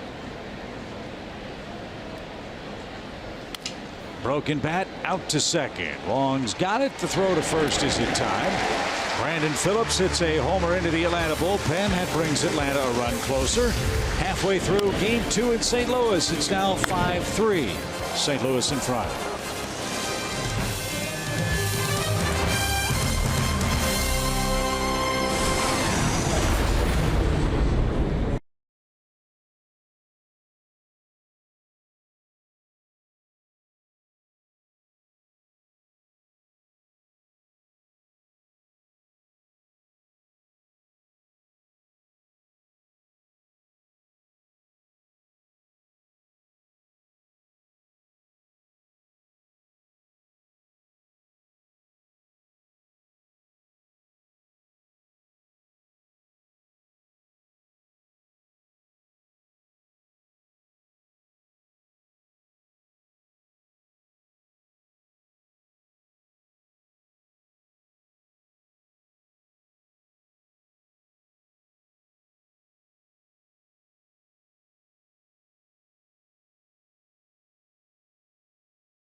brought to you by T-Mobile. Let's check out what's happening down on the farm. Mike Soroka, 6 innings of good ball against the Jacksonville Jumbo Shrimp. That's right, the Jacksonville Jumbo Shrimp. Kyle Wright, look at what he's done with Florida, and Joey Wentz dealing as well at Rome, Joe. Yeah, Kyle Wright gave up his first run as a professional last night. But Joey Wentz, got a little something extra for you on him. He struck out 8 through 5 2/3 last night. And over his last 47 2/3 innings, he has an ERA of 0.94 and has struck out 61 over those 47 2/3. Go, Joey. So the young pitchers are coming. As Yadier Molina's in an 0-2 count. That's downstairs. Look, we've got, as you said, roughly, what, 48 games after tonight. A lot of baseball to be played. The Braves want to win as many games this year as they possibly can. They're going to use this month of August and September to evaluate a lot of guys in anticipation of spring training. I'm looking forward to spring training 2018, perhaps more than any other spring training that I've been around the Braves, because there are going to be some terrific young talented players who I think are going to be knocking at the door of making the club in the spring.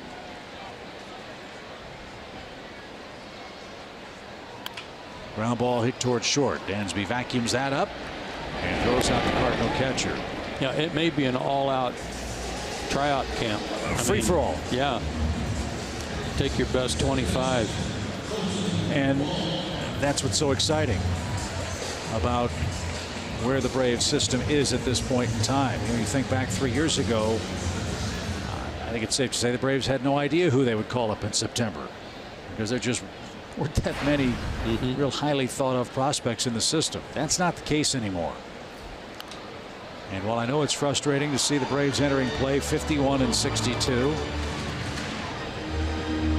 if you look at the big picture, that part of it looks exceptionally bright.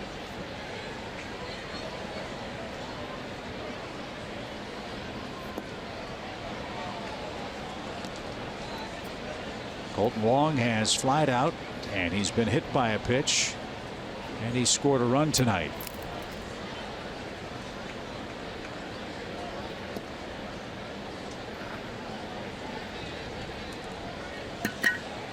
So the old can't tell the players without a scorecard, that is going to be extremely true in February and March next year down in Orlando. All I'll say is, for anybody that's on the club now, you better come in shape.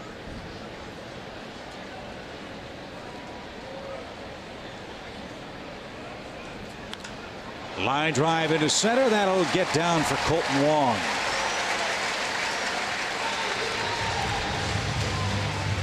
And here's that man again, Randall Grichuk. Pitch looked like it was out and over the plate for Colton Wong. Target was away.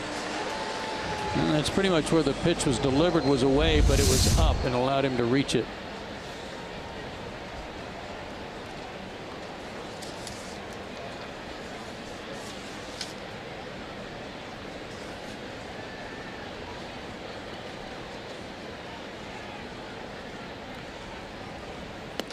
Randall Grichuk has homered and doubled tonight.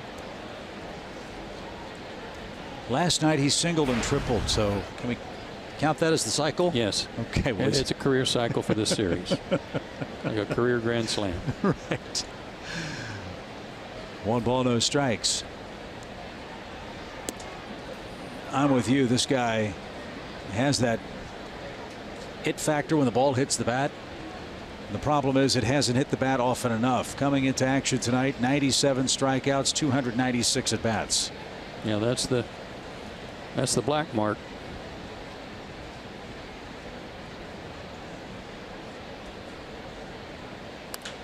Ground ball toward Phillips at third. He'll fire to second for 1. Look at Ozzie do the dance around the bag, and Freeman dug it out at first base. That was a pretty play. And Brandon Phillips got rid of it quickly because he knew who was charging at second base. Colton Wong. The around the horn double play sends us to the 6th.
And we welcome you back to St. Louis. Taking a look at Kurt Suzuki right here. A long journey from Belmont High School in Maui to here in the big leagues with a seasoned veteran, as Chip said a little bit earlier. And he said the reason he has this approach to hitting fastballs, guys, is that Joe Mauer told him a long time ago, hey, if you just look for that one pitch, you can kind of adjust to anything else. Kurt said, you know what?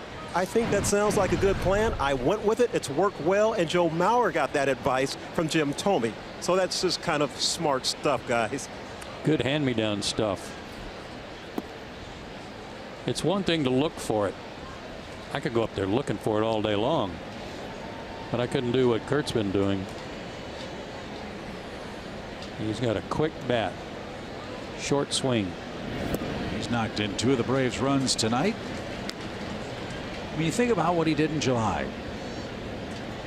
8 homers in 11 games. And they were big homers. He now has 12 of them on the year. As he bangs that one foul at third. 1 ball, 2 strikes.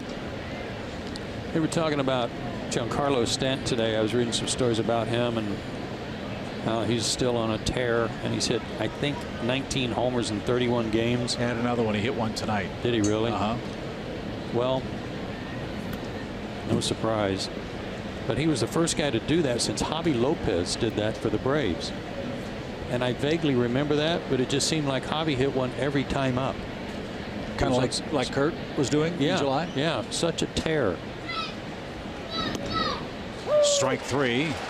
Suzuki frozen over the inside corner. Well, to put the Stanton surge in perspective, since the 5th of July, Giancarlo Stanton, including tonight's action, has hit 20 home runs. The San Francisco Giants team has hit 20 home runs.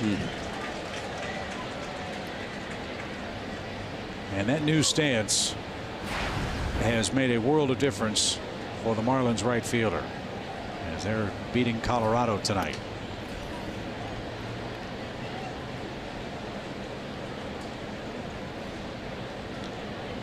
Five strikeouts for Martinez. And Adams the hitter. And he has a good cut, fouls it back. We don't know what direction the new ownership of the team will take once that's all completed in Miami. But when you look at their team right now, it's like someone said recently, you give them a couple of starting pitchers and watch out. They might be a playoff team. A couple of guys at the top. Get a healthy Martin Prado at third base.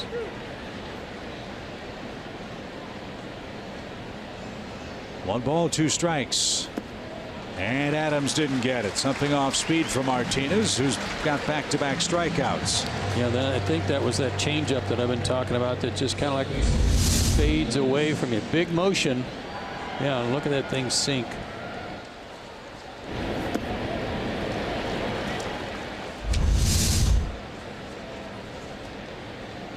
He's rolling right now.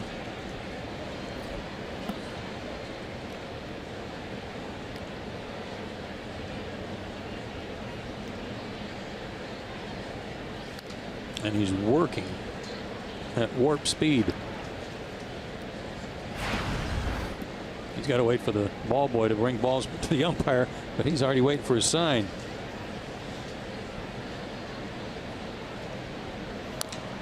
That's pulled foul by Ozzie Albies.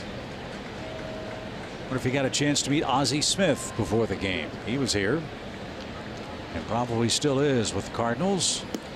This is one of their alumni weekends. They're remembering the 1987 National League Championship team. And that's high, full count. This guy does not mess around. There's no rosin. There's no kicking on the dirt. There's no sizing anything up.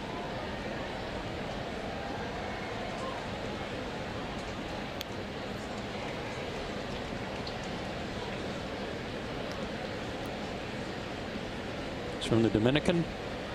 25 years old, 6 feet, 200 pounds.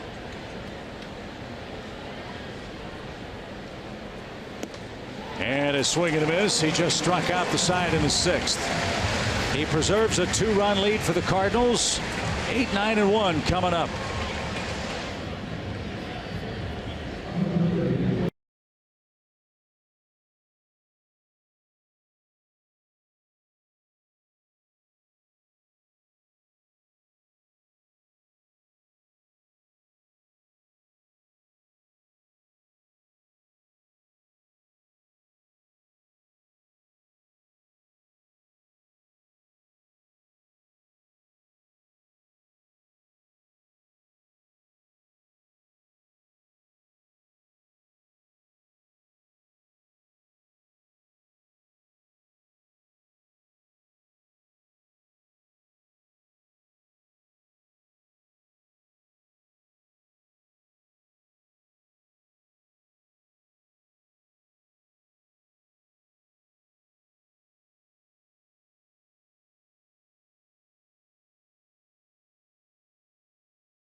Arms feature of the game. It's an intriguing matchup. Michael Wacha and R.A. Dickey. 7-7 for R.A. 9-4 for Wacha. Wacha's kind of the hidden guy in their rotation, but boy, he's had a good year. 3.70 ERA. He'll hope to get big run support like everybody else is getting from these guys. Well, how about Brian Snitker and Chuck Hernandez and Lucas Sims? Give him another inning. Learn on the job. He's trying to make it 3 for 3 in the big leagues with 6-inning performances. But a rough start as Garcia has a hit to start the inning. Well, he's still under 100 pitches, so they're again trying to save the bullpen a little bit here. But that'll get everybody pinwheeling their arm out in the bullpen. Got a lefty and a righty going. Can't tell who it is from here. Taking Garcia out of the game. Whoa, really? So Luke Voigt's going to come on and pinch hit. That works for me. Yeah. I mean, their bullpen's been good, but man.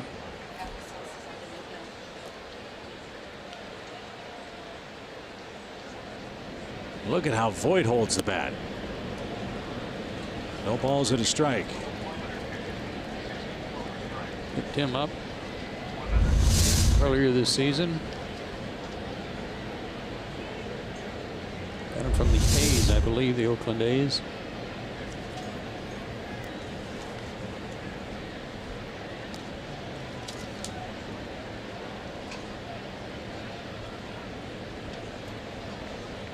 Good numbers, pinch hitting, big guy. He's a local kid. He's from Wildwood, Missouri. That's in the western St. Louis suburbs. I'm thinking of Vogt, VOGT, that guy that went to the Brewers. Oh yeah, Stephen Vogt. Yeah, I got it. I got him mixed up. He went to Ryan Howard's high school, Lafayette High School, and then went to Missouri State, and a 22nd round pick by the Cardinals. 1 ball, 1 strike.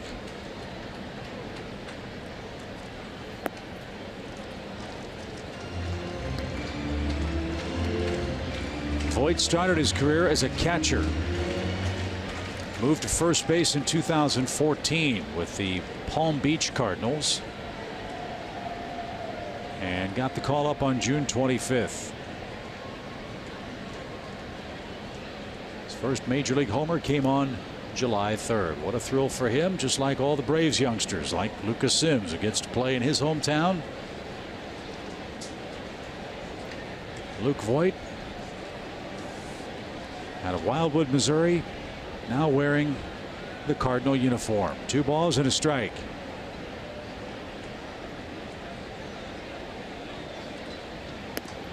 Switch hitter too. He's listed. I mean, this must have been noted, put in the media guide when he was drafted. He's listed as 6'3", 225. I want his scale. Oh.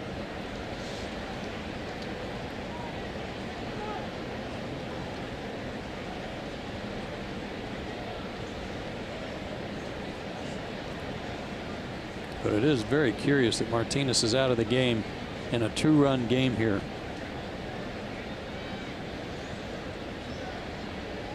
Three balls, 1 strike. Good pitch. Well, last night the Cardinals didn't use Sunwong Oh. They didn't use Trevor Rosenthal. They closed with Matt Bowman. I'm assuming both the Cardinal closers would be available tonight for Mike Matheny. And if that's the case, with them in front, they'd only need to cover 1 inning before they went to either O or Rosenthal. Fly ball center, but playable for Enciarte. He's got it, and that's the first out. So that's a double victory for the Braves. They get Martinez out of the game. They get the pinch hitter to fly out. Now the top of the order's coming up. And that's going to be the last pitch thrown by Lucas Sims tonight. At 98 pitches, he went 5 1/3 innings and allowed 5 St. Louis runs. At least to this point, the runner at first is his responsibility as well. He hung in there. He gave the Braves a couple of extra innings as the Atlanta starter. We'll see how the Braves relief corps fares when we return to St. Louis.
Is coming on, and for a Braves bullpen that had mighty troubles in July, The relief corps in August has been excellent by and large. And they were excellent last night until the 9th inning or 8th inning.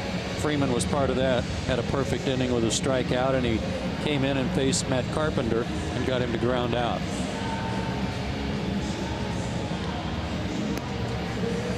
Andre, you got some more on Sam? Well, absolutely. You know, he followed that unbelievable performance by Luke Jackson. He said to watch Jackson carve up those first 4 guys, striking them out swinging. He said, Luke really set the bar for me, and when I went into the game, I just didn't want to let the bar go down at all. He says it's a big deal to come here and pitch because he's a former Cardinal, but his first appearance here as an opponent was as a Brewer last year. So he said coming up here to pitch again last night, you know, it wasn't anything extra for him. He just wants to keep the ball going well. Well, let's see if he can get Carpenter and get the Braves bats back in action in the 7th inning. 5-3 St. Louis. Carpenter has bunted for a single and scored. He's popped out and he's been hit by a pitch.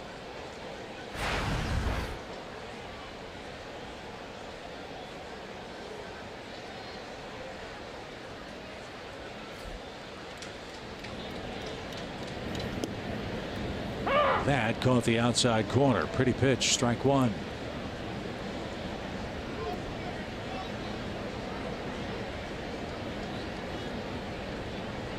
Last 11 games, the Braves relief corps has sported a .217 ERA.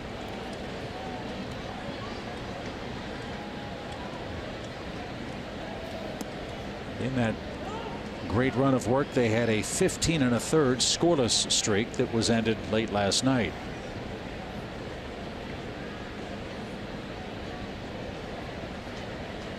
Yeah, it was kind of a weird outing for Rex Brothers. Struck out the first 2 guys he faced and then ran into all kinds of trouble. Walked 3 guys and gave up a double.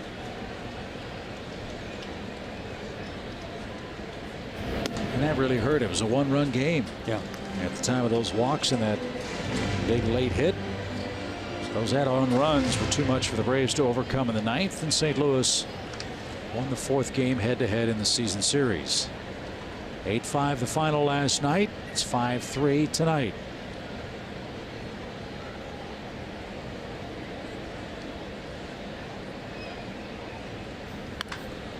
Popped up.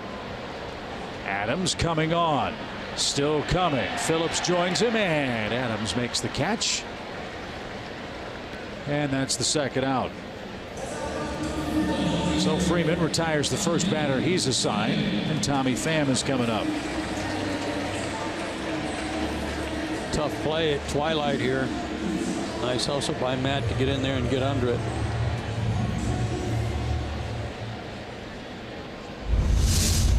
One of the hardest things to learn if you're not groomed to be an outfielder is don't drift on the ball. Don't try to time it so you get there at the same time the ball is coming down.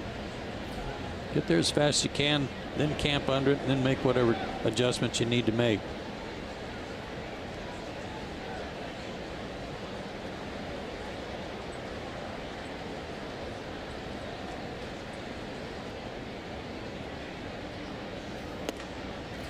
A strike to Pham.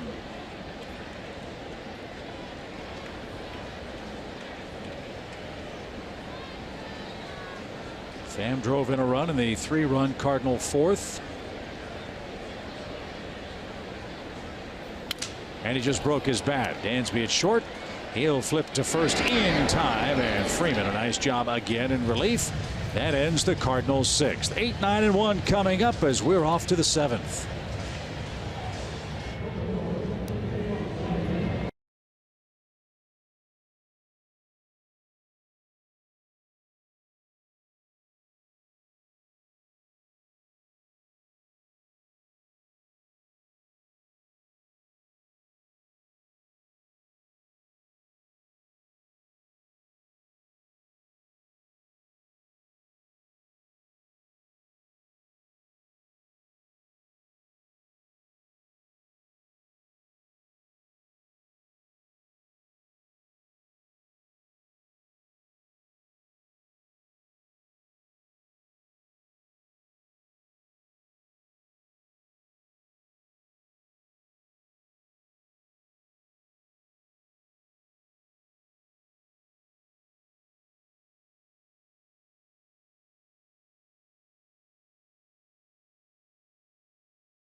is brought to you by Xfinity.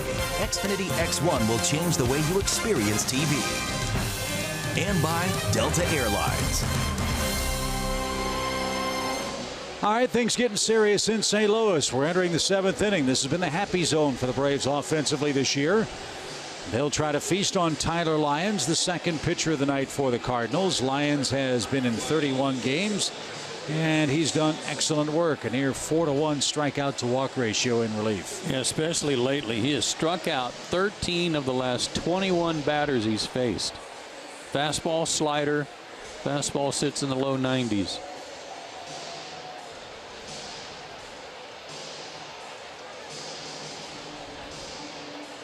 Picked up a win in his last outing 2 days ago against Kansas City when he came in and got a couple of outs and the team rallied to take the lead.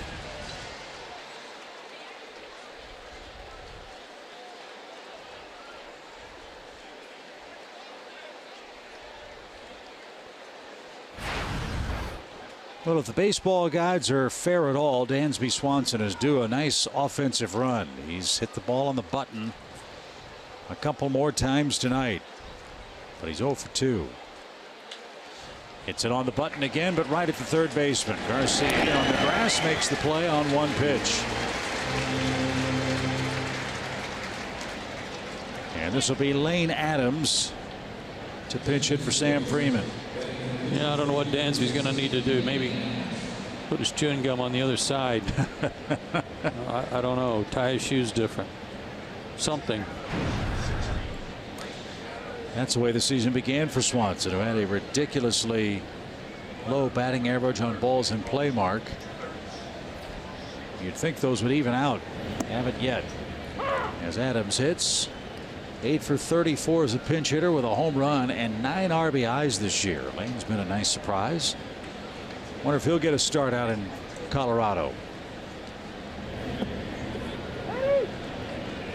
He went around 0-2.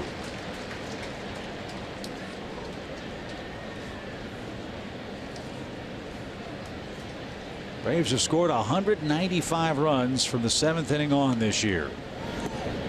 And a strike 3 call takes care of Adams on 3 pitches. 8 Braves have been struck out of the game. That's the first by Lyons.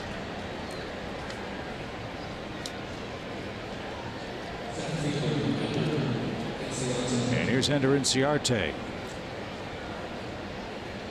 wouldn't surprise me if Lyons carves up the Braves in the 7th. Send him back out there for the 8th, because you've got Freeman and Markakis back to back on the lineup card. That's another area where you miss Matt Kemp. Trying to separate them. Well, it's my understanding that Kevin Seitzer keeps track of all those hard hit balls like by Dansby. Ender has hit more hard outs than anyone on the team, followed by Markakis and then Swanson, even though Dansby's been away for a while. 1-0 pitch. Grounded slowly towards short. DeYoung's got it, and a little trouble getting it out of his glove, and Carpenter almost do-si-doed around the bag, but he got his feet untangled, stepped on the pillow, and that sends us to the 7th inning stretch. Cardinals 5, Braves 3.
and Saturday, August 19th. Great events at SunTrust Park and at the Center for Civil and Human Rights. Go to Braves.com/heritage for all the details. There's your score in Game 2. Chip and Joe with you from St. Louis. Jose Ramirez is coming on to pitch. Mentioned the overall great numbers by the Braves relief corps of late. There has been none better than Jose Ramirez during a very long extended stretch of work. In Ramirez's last 16 innings, he's given up 1 earned run. It's been strike after strike after strike for Ramirez. We'll try to shut down the 3, 4, 5 hitters for St. Louis in the 7th and hope the Braves can get something done in the 8th inning. DeYoung, Fowler, and Molina coming up. DeYoung has walked, singled, and struck out.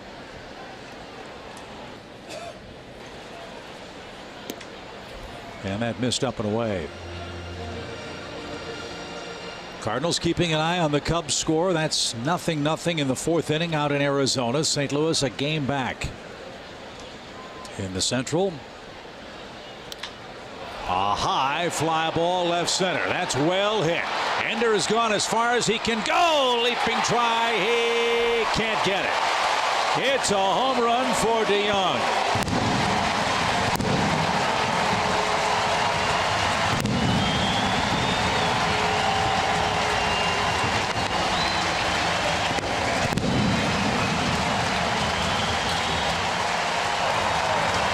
He just might catch Giancarlo Stanton the way he's hitting it. Who is this guy? Fastball, enter third, short stroke. He pretty much knew it, but Ender didn't. Oh, just out of his reach. So close. Man, oh man. So 2 homers hit by the Cardinals tonight. Grichuk and DeYoung. And now Dexter Fowler, the batter. A rare run allowed by Jose Ramirez.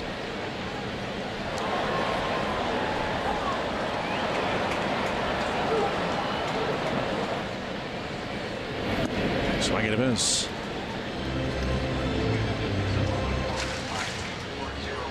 .405 feet, the tail of the tape on the leadoff home run for St. Louis in the 7th. Fowler didn't get that. It's 1-2.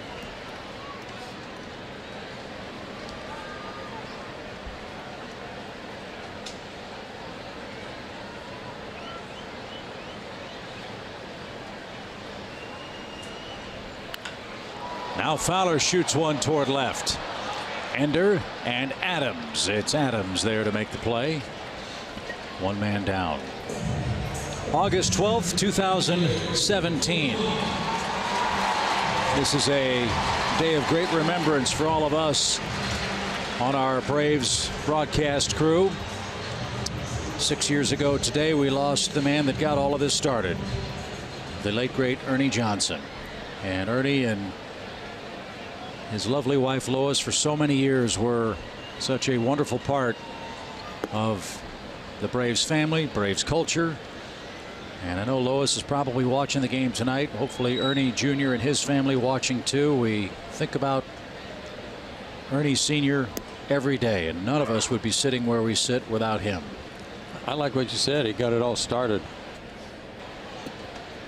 He's a guy that, as your dad and Pete used to say, he's the one that showed the way for all of us. And Dansby to his left behind the second base bag and basically said, this is how we do it. Yeah.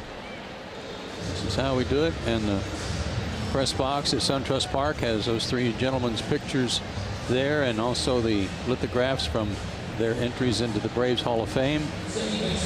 That was a proud moment for Ernie when Pete, your dad, went in on the same day. You know, 30 years or so, those 3 men worked together. I don't recall there ever being a crossword, as this one's hit towards second by Wong. And that's going to take care of the Cardinals, in a business that is filled with great ego and great ambition, those three guys cared about one thing, and that's making each other look good. Well, they cared about the ball game. They made sure the game came first before anything else, and they never let anything else get in the way of the game. And their friendship always came through on the broadcast. And there's no crosswords because Ernie would never have a crossword with anybody with such a class act. You got it. So, Ernie, we miss you. We love you. Lois and Ernie, we're thinking about you tonight. On August 12th, we remember the man that got it all started, the great Ernie Johnson. That's a big story tonight, but it's not the big story. Jerome Jurinovich has that back in our Atlanta studios.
R.A. Dickey may be in the gun sights of the New York Yankees because they need more starting pitching, and he may be just kind of the alternative type guy that the Yankees need.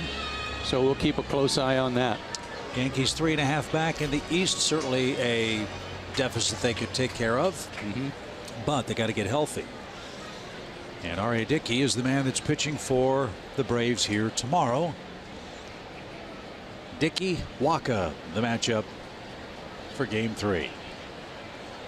So as we suspected, Lyons back out there after throwing 6 pitches in the 7th inning. Phillips, Freeman, and Markakis are coming up.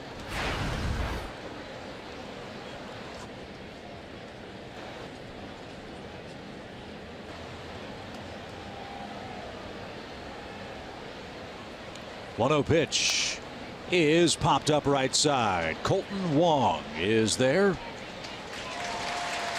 And he makes the play for the first out. Boy, Lyons does a great job of hiding the baseball.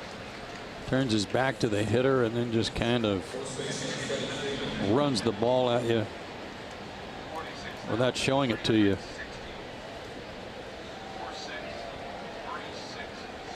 Gigantic crowd tonight. 46,360. I believe they announced that as a sellout.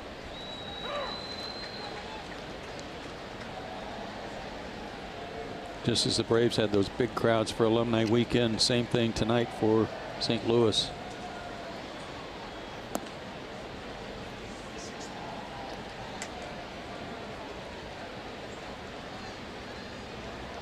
Freddie has singled and scored. He has struck out and he's doubled.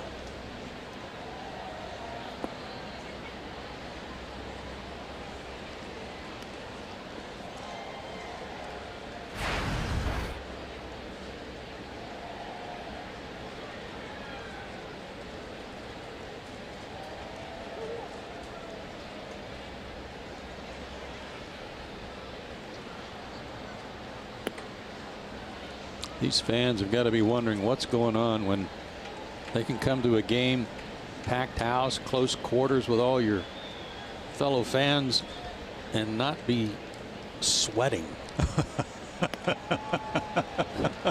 You know? Yeah. And us too. Yeah. Oh, I mean, you know, this is a town where, you know, people get hot and sweaty. They get in their Camaros and they go home after a steamy afternoon or evening of baseball. But this is ridiculously comfortable in a great way.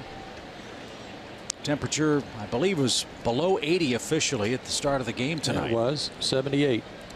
And around 40% humidity. We're going to have another gorgeous afternoon tomorrow as Nick Markakis bats with a man aboard.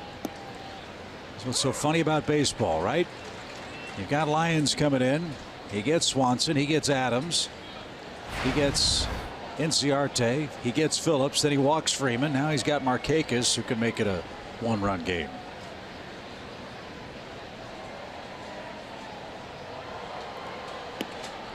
And with Kurt Suzuki on deck, the Cardinals have bullpen action.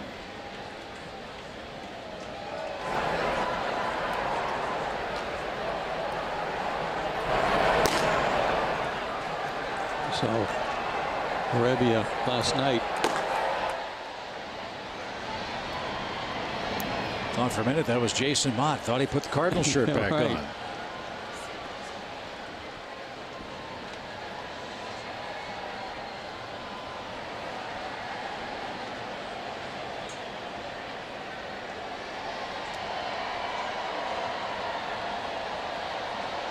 Two balls and a strike. Braves need base runners. And Nick fouls it back for an even count.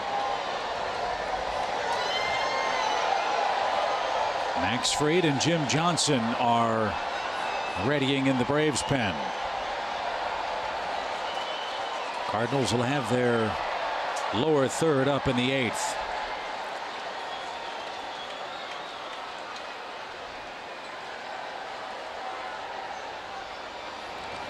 And time call. While we have a minute, want to wish one of our producers of Braves baseball on Fox, Gretchen Caney, a happy birthday tonight.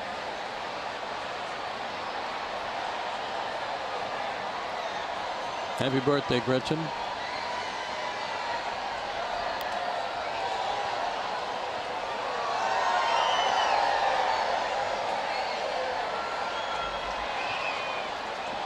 Two balls, two strikes. I think we were supposed to say happy 27th. Was that what we were? That sounds right. Happy 27th. Yeah, good.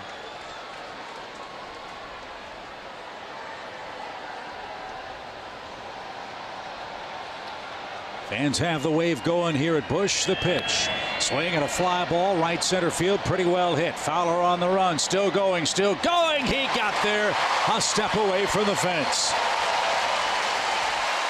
Dexter Fowler covered a country mile. It just had too much air under it. He tracked it down for the second out in the top of the 8th. I thought for a second that had a chance to get out of here. Fowler caught it about halfway out onto the track. And look at the ground he covered. Nice play by the kid from Milton High School.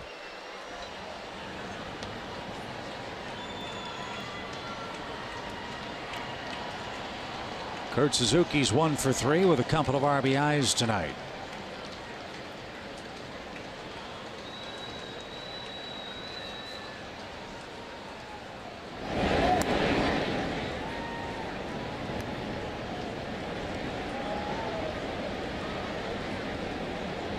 Braves are catching the Cardinals when they've played their best all year. 6 more runs, 11 more hits for them tonight.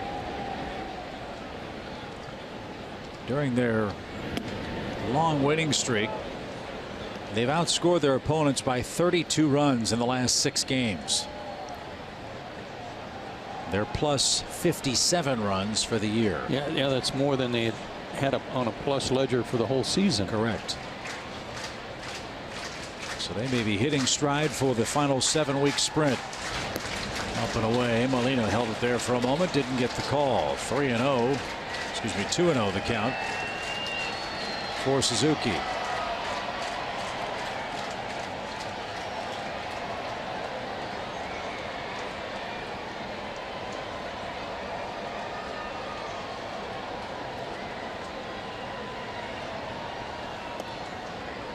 That caught a corner, 2-1. That breaking ball is one that's easy to give up on. Kind of comes out of his hand sideways, almost like it looks like it's going to be a wild pitch, or at the very least outside, but it sweeps in there.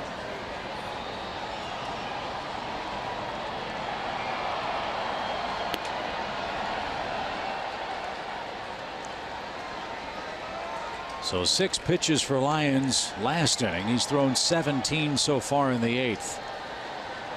He does have 2 outs, but he's one more bad pitch away from bringing the tying run to the plate. And that man is Matt Adams. Pitch is fouled over the screen. Full count.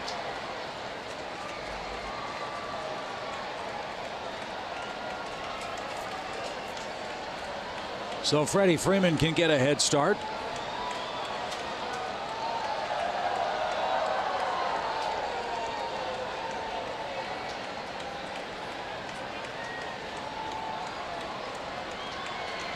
And there he goes. It's fouled away.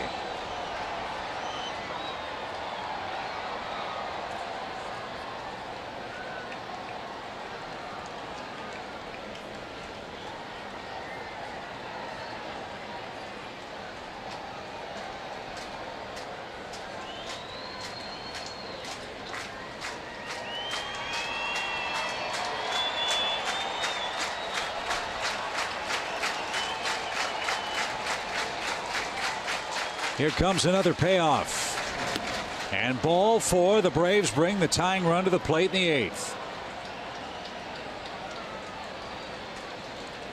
So 2 walks in the 8th inning. Mike Matheny knows Matt Adams as well as anybody. He knows that he scuffles against left-handed pitching. But right now, I don't think Matheny's all that excited about leaving Lyons in the game because of these 2 walks. And one was to a left-handed hitter. Well, he only had a right-hander warming up. He's certainly not going to bring him in this spot. As that one's in for a called strike.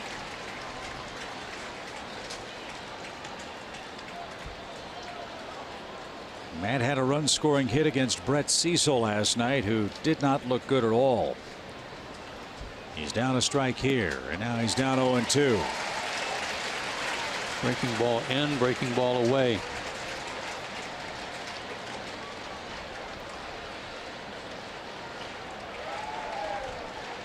Again, he came in having struck out 13 of the last 21 hitters he had faced. And he just struck out Adams on 3 pitches. The ball in the dirt. Molina with the peg to first. And the Braves are out of luck in the 8th inning. Lyons issued a couple of walks, but the Braves cannot take advantage. It's a 6-3 game.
Lewis, as always, presented by Xfinity. Danny Santana checks in. He will play left field for Atlanta. Santana will bat 9th. And Max Fried is back on the hill for the Bravos. He's got the bottom part of the Cardinal order coming up. Made his debut against the Phillies at home on Tuesday. 2 innings, couple of hits and a couple of walks, but didn't give up a run. Struck out a batter too. His first big league strikeout, I believe that was Perkins. Cameron Perkins. Yep. So what a thrill for him. Starter in the minor leagues, but he's going to be used out of the bullpen here. And was talking about the adjustment. He said it's definitely different, but something he was looking forward to embracing and doing his best to help the team any way he could.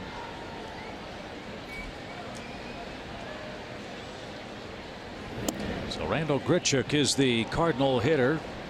Grichuk has homered, doubled, scored 2, knocked in 1, and he's hitting to a double play.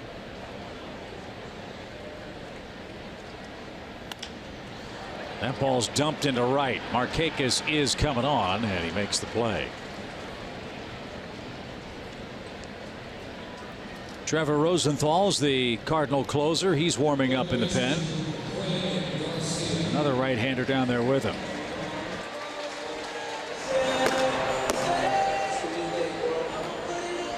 That's Sam Tuivalala. I think I got enough laws in there.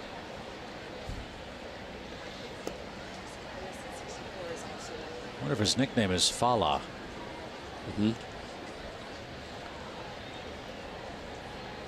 Jose Martinez on deck as Greg Garcia bats. Spot start for him. He was not in the original Cardinal lineup. Jed Jerko was. Jerko came down with a sore knee. And so Garcia pressed into duty, and he's played well. He's made a couple of plays at third base. He's knocked in a run. He's picked up a single. Yeah, when he knocked in that run with the ground out, he set up another run. Ground ball to second. Ozzy's got that. He's been very sure-handed at second base. 2 up, 2 down for Fried. Here is Martinez. Saw him pinch hit last night. And he struck out in the 8th.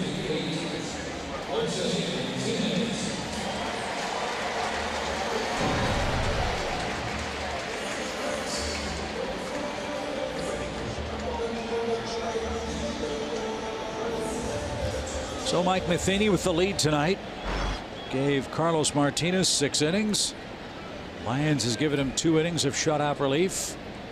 Rosenthal will perhaps come in with a 3-run lead. You know, it could be that Mike Matheny is going to kind of mix and match along the way instead of just having one designated closer. Bowman did a nice job last night. He's got 2 other guys down there with multiple saves in O. And Rosenthal, Trevor Rosenthal.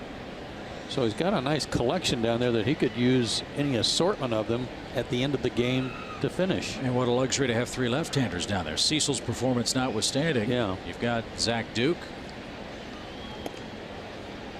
Lyons is pretty nasty with his slingshot delivery. There's a lot to like. But for me, and I'm sure you would agree, for the Cardinals, it all starts with their pitching. The pitching has been excellent. Best bullpen ERA. They've pitched the 4th fewest relief innings in the National League. You like that, don't you? Yeah.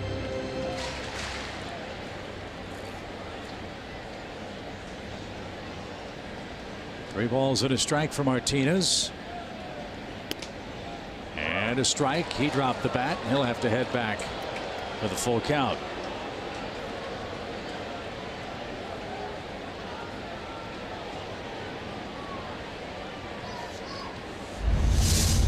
He thought it was up. And it wasn't a high strike call, but a good one.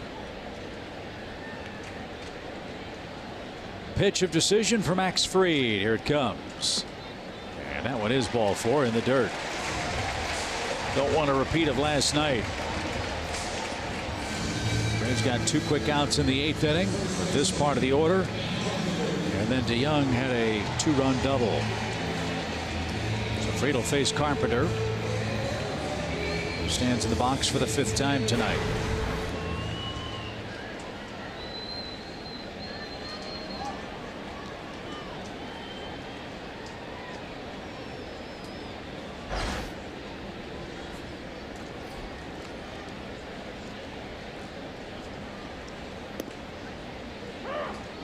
Good pitch.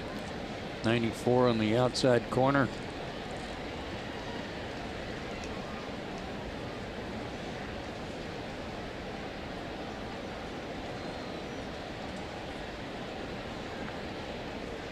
Carpenter's a college player, played at TCU.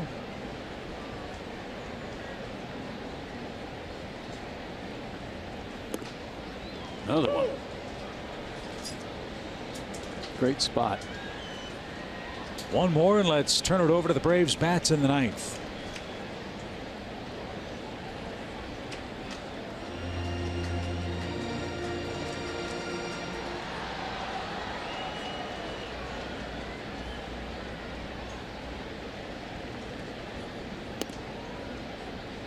That big bender just didn't cross the inside corner.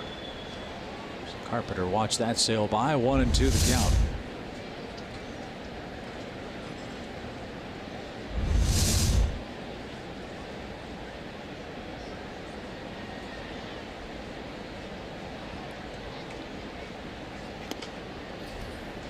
Top of their order again. On base 8 times tonight. Top 4 guys. It was one of your Ford keys for Lucas Sims and others. 2 balls, 2 strikes. And Carpenter sprays that one out of play. Lucas Sims 5 1/3 innings in his 3rd big league start. 10 hits, 4 earned runs, a walk, 3 strikeouts, 2 hit batsmen, and a home run. One of the hit batters led off the 4th, and that's when they got 3 runs. They had single runs in the 1st and 2nd. And a young homer in the 7th. And that froze Matt Carpenter over the inside corner. Pretty pitch. Big time Uncle Charlie. You bet. So we head to the fateful 9th inning. Impressive work by Max Fried. 6-3 St. Louis.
Retransmitted in any form, and the accounts and descriptions of this game may not be disseminated without the express written consent of the Atlanta Braves. We're through 8 in St. Louis. Cardinals 6, Braves 3. Trevor Rosenthal is going to come on and try to pick up the save. He's got the 7, 8, 9 spots on the Braves lineup card coming up. And Rosenthal, one of the true elite pitchers in the National League. Last 14 games he's been on fire. 6 for 6 in saves, 26 strikeouts against 2 walks. That's pretty good over 16 innings. For the year, he has struck out 74 batters in 46 innings and a .201 average against him for the year.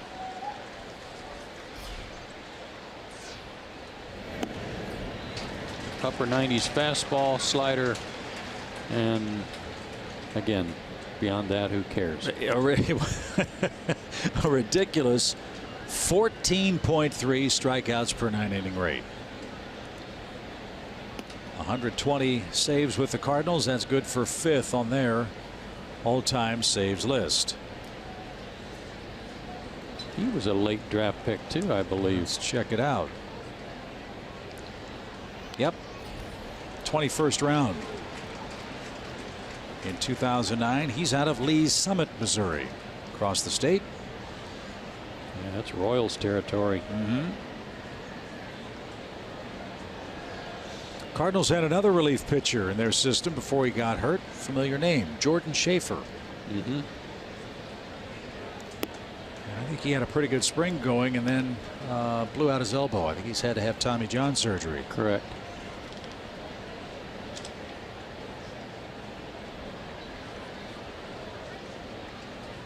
Hope he can make it all the way back. 2-2 pitch popped up into straightaway right field. That's going to be playable for Grichuk. And Albies is the first out in the Atlanta ninth. A couple of change-ups to Ozzie.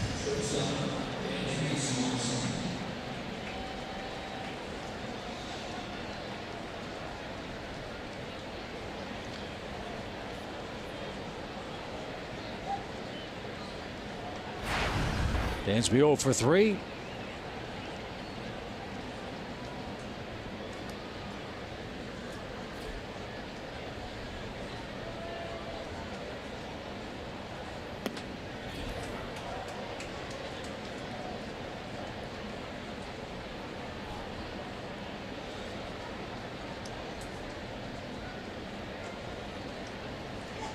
One ball, no strikes.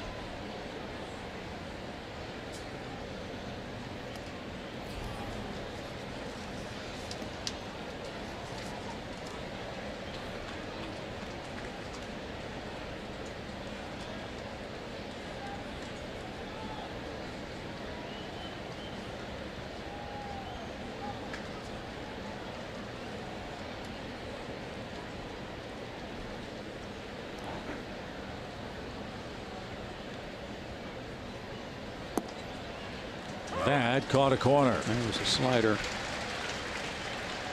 Got to respect the 95 plus though.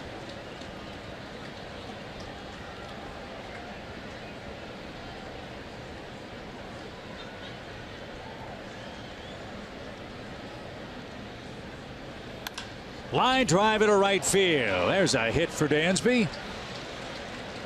Good approach, good result. Finally found some grass where nobody was standing. 97 on that heater too.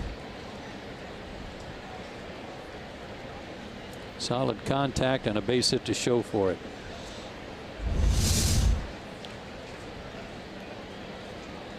Danny Santana, the hitter, 1 on, 1 out, top of the order, lurking for the Braves.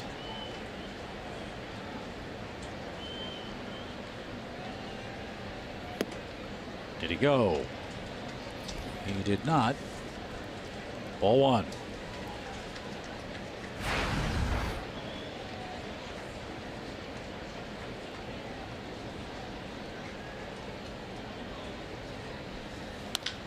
Ground ball right side. Wong stumbles, but makes the play to first. Ball dropped, and Santana's safe. Danny pulled up and very nearly was the second out. Carpenter apparently never had it. It hit him right in the pocket of the glove, and everybody's safe, and the Braves are in business. Yeah, he kind of slapped it straight down into the ground. Danny is pulling up. Ooh, Cardinals are going to take a look at that. They think that Carpenter picked that up with a bare hand before Santana got to the bag. The call at first was safe. That would be very embarrassing if they did.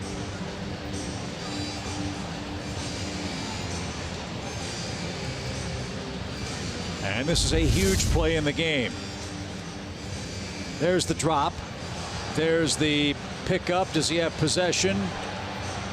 before Santana's foot's on the bag. The question is there enough evidence to change the safe call? The fans here in St. Louis, of course, are going to say yes.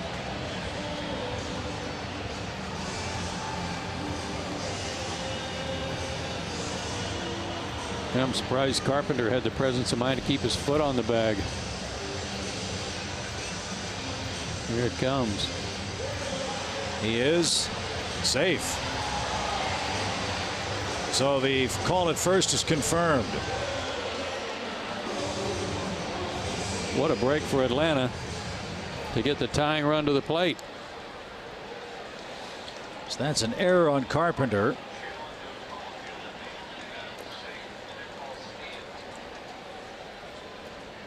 And now Rosenthal has to right the ship because all of a sudden the Braves bring the tying run to the plate. And Santana very fortunate that his jog to first didn't cost the Braves a second out.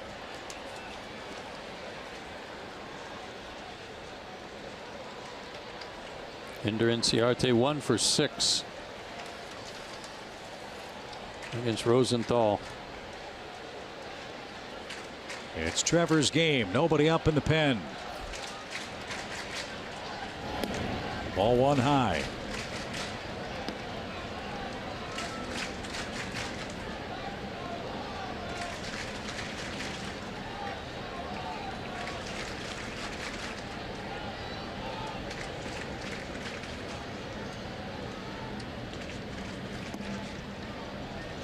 Two and 0.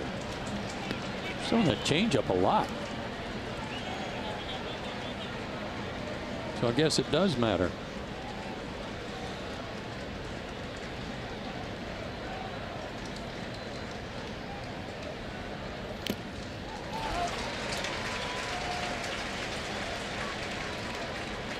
That changeup made that 98 look a lot faster, I'll bet. 2 balls and a strike. Braves bullpen is busy just in case we have a bottom of the 9th inning. Jim Johnson, Arodys Vizcaino are loosening up. 2 on, 1 out.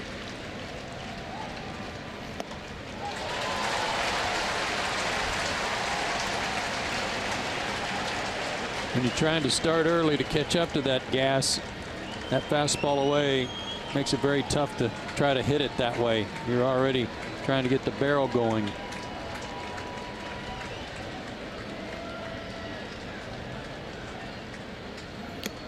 Tipped and caught by Molina. So after a bunch of changeups, Rosenthal just said here's some country hardball. Yeah, it's kind of hard to figure sometimes when you've got a nice cushion to try to get the save that you're messing around with a lot of changeups when you can throw 97 up. Brandon would love to give these fans something to really boo about. He's already hit a home run tonight. A big one here would be unbelievable for him.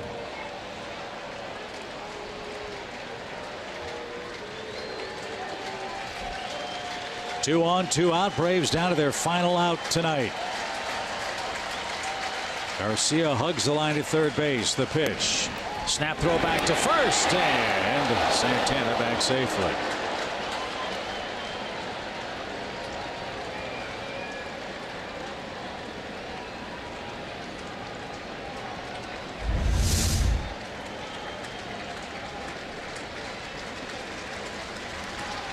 You never know with Molina.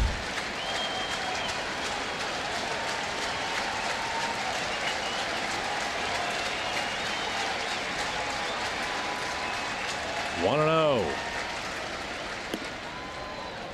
That stayed high. You know, Phillips would love to reach and give Freddie Freeman a crack at Trevor Rosenthal. Freeman's on deck.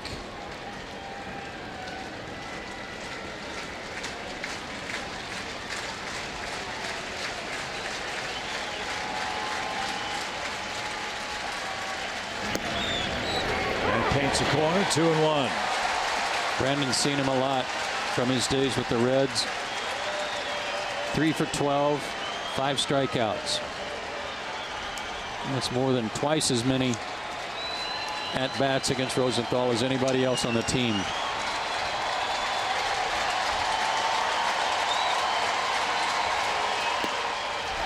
Molina tried to frame it, didn't get the call. Pretty good patience on Brandon's part. Wasn't a whole lot he was going to be able to do with this pitch on the outside corner anyway. A little bit off.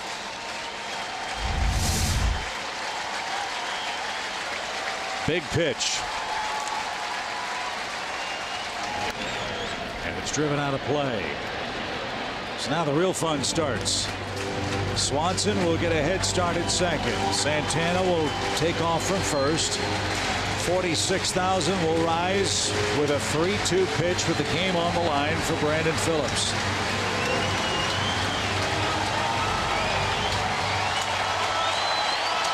Got to be ready to try to catch up to that heater.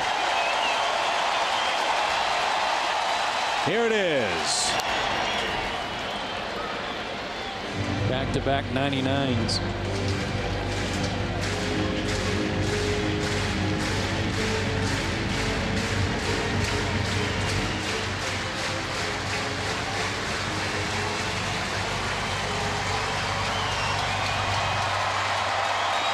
Would he dare throw a changeup?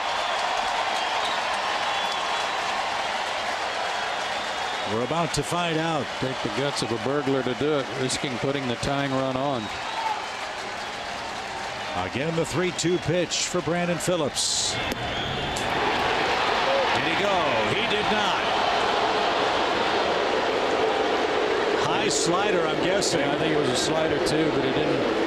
He tried to overthrow it and it didn't go anywhere except up in the zone or out of the zone. And so now the Braves have loaded the bases. The Cardinals think there were not one but two pitches in that sequence that had Phillips struck out. They didn't get the calls. And now Atlanta brings the go-ahead run to the plate in the form of Freddie Freeman, much to the disappointment of Mike Matheny. This guy you want up there. Yep. Strike one. Started him with something off-speed straight change, I believe.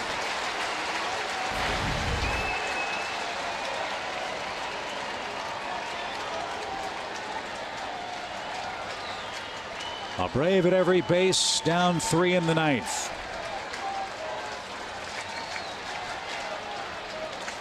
Some odd numbers on Freddie. He's hitting .421 in the 9th inning this year with a homer. He's 8 for 19. But with the bases loaded this year, he's 0 for 5 with a walk and 2 strikeouts. So he is really due with the bases loaded. So with Rosenthal's pitch count climbing, St. Louis has the bullpen busy again.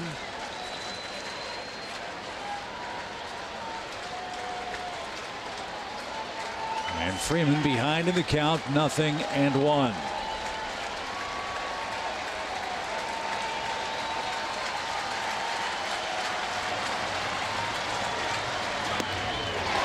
Swung late. It's 0-2.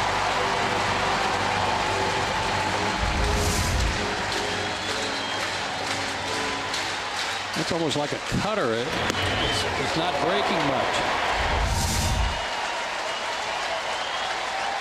Here it is. Swing and a line drive base hit. That's going to score a couple of runs. Phillips around second. He's on his way to third. The Braves have made it a 1-run game. He's not 0 for 5 anymore with the bases loaded. Changeup, slider, and then 97 fastball, and he ripped it right down the middle. Freddie didn't miss it.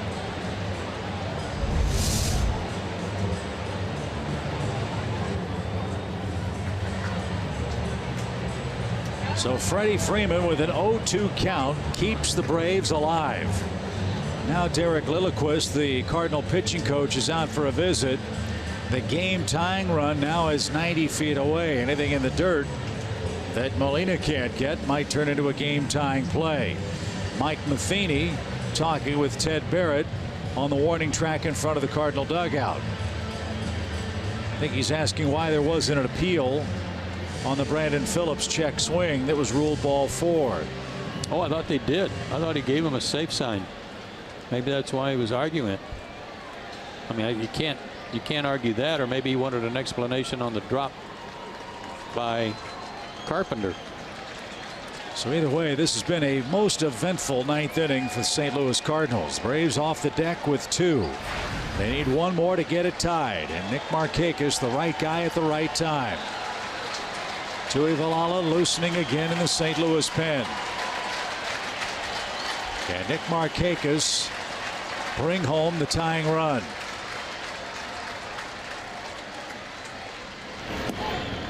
Strike at the knees.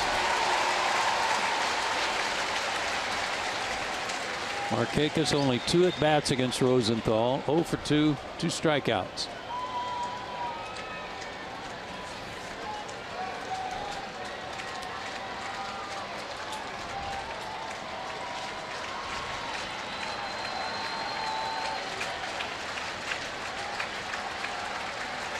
They're going to let Freddie go.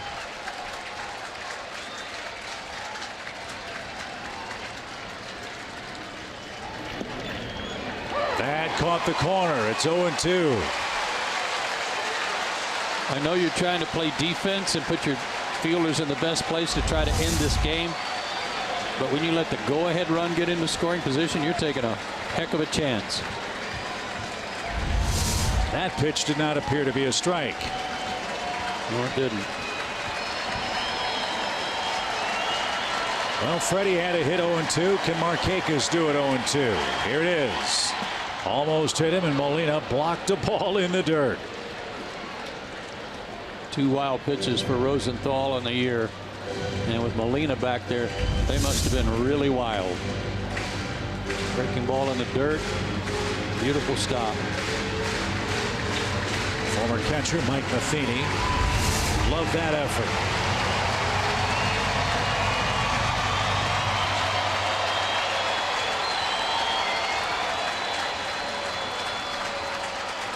Now it's a 1-2 count for Markakis.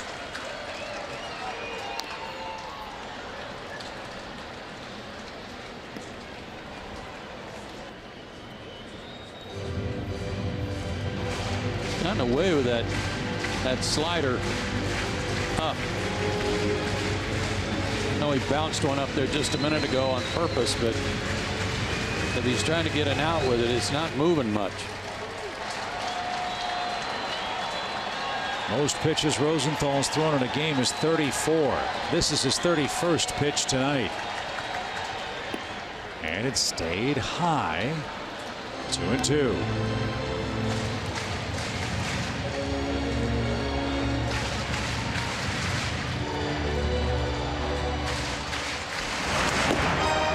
Two more late inning runs for the Braves.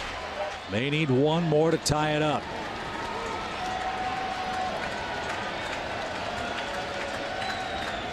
The stretch. Here it is. Swing and a miss. And Rosenthal and the Cardinals hang on in the 9th inning. A drop by Matt Carpenter at first base opened the door for Atlanta, which got 2. They needed 3. St. Louis wins the middle game of the series. 6-5 your final score. Martinez the winner, Sims the loser, and Rosenthal with an extended 9th inning, Joe, picked up the save tonight. So the Cardinals celebrate. The Cubs are losing out in Arizona. St. Louis could be in a first-place tie at the end of action tonight in the National League Central. Plenty to talk about on Braves Live. Joe and I will take a quick break, recap, capture our thoughts, and get you all set for Game 3 of the series here tomorrow afternoon.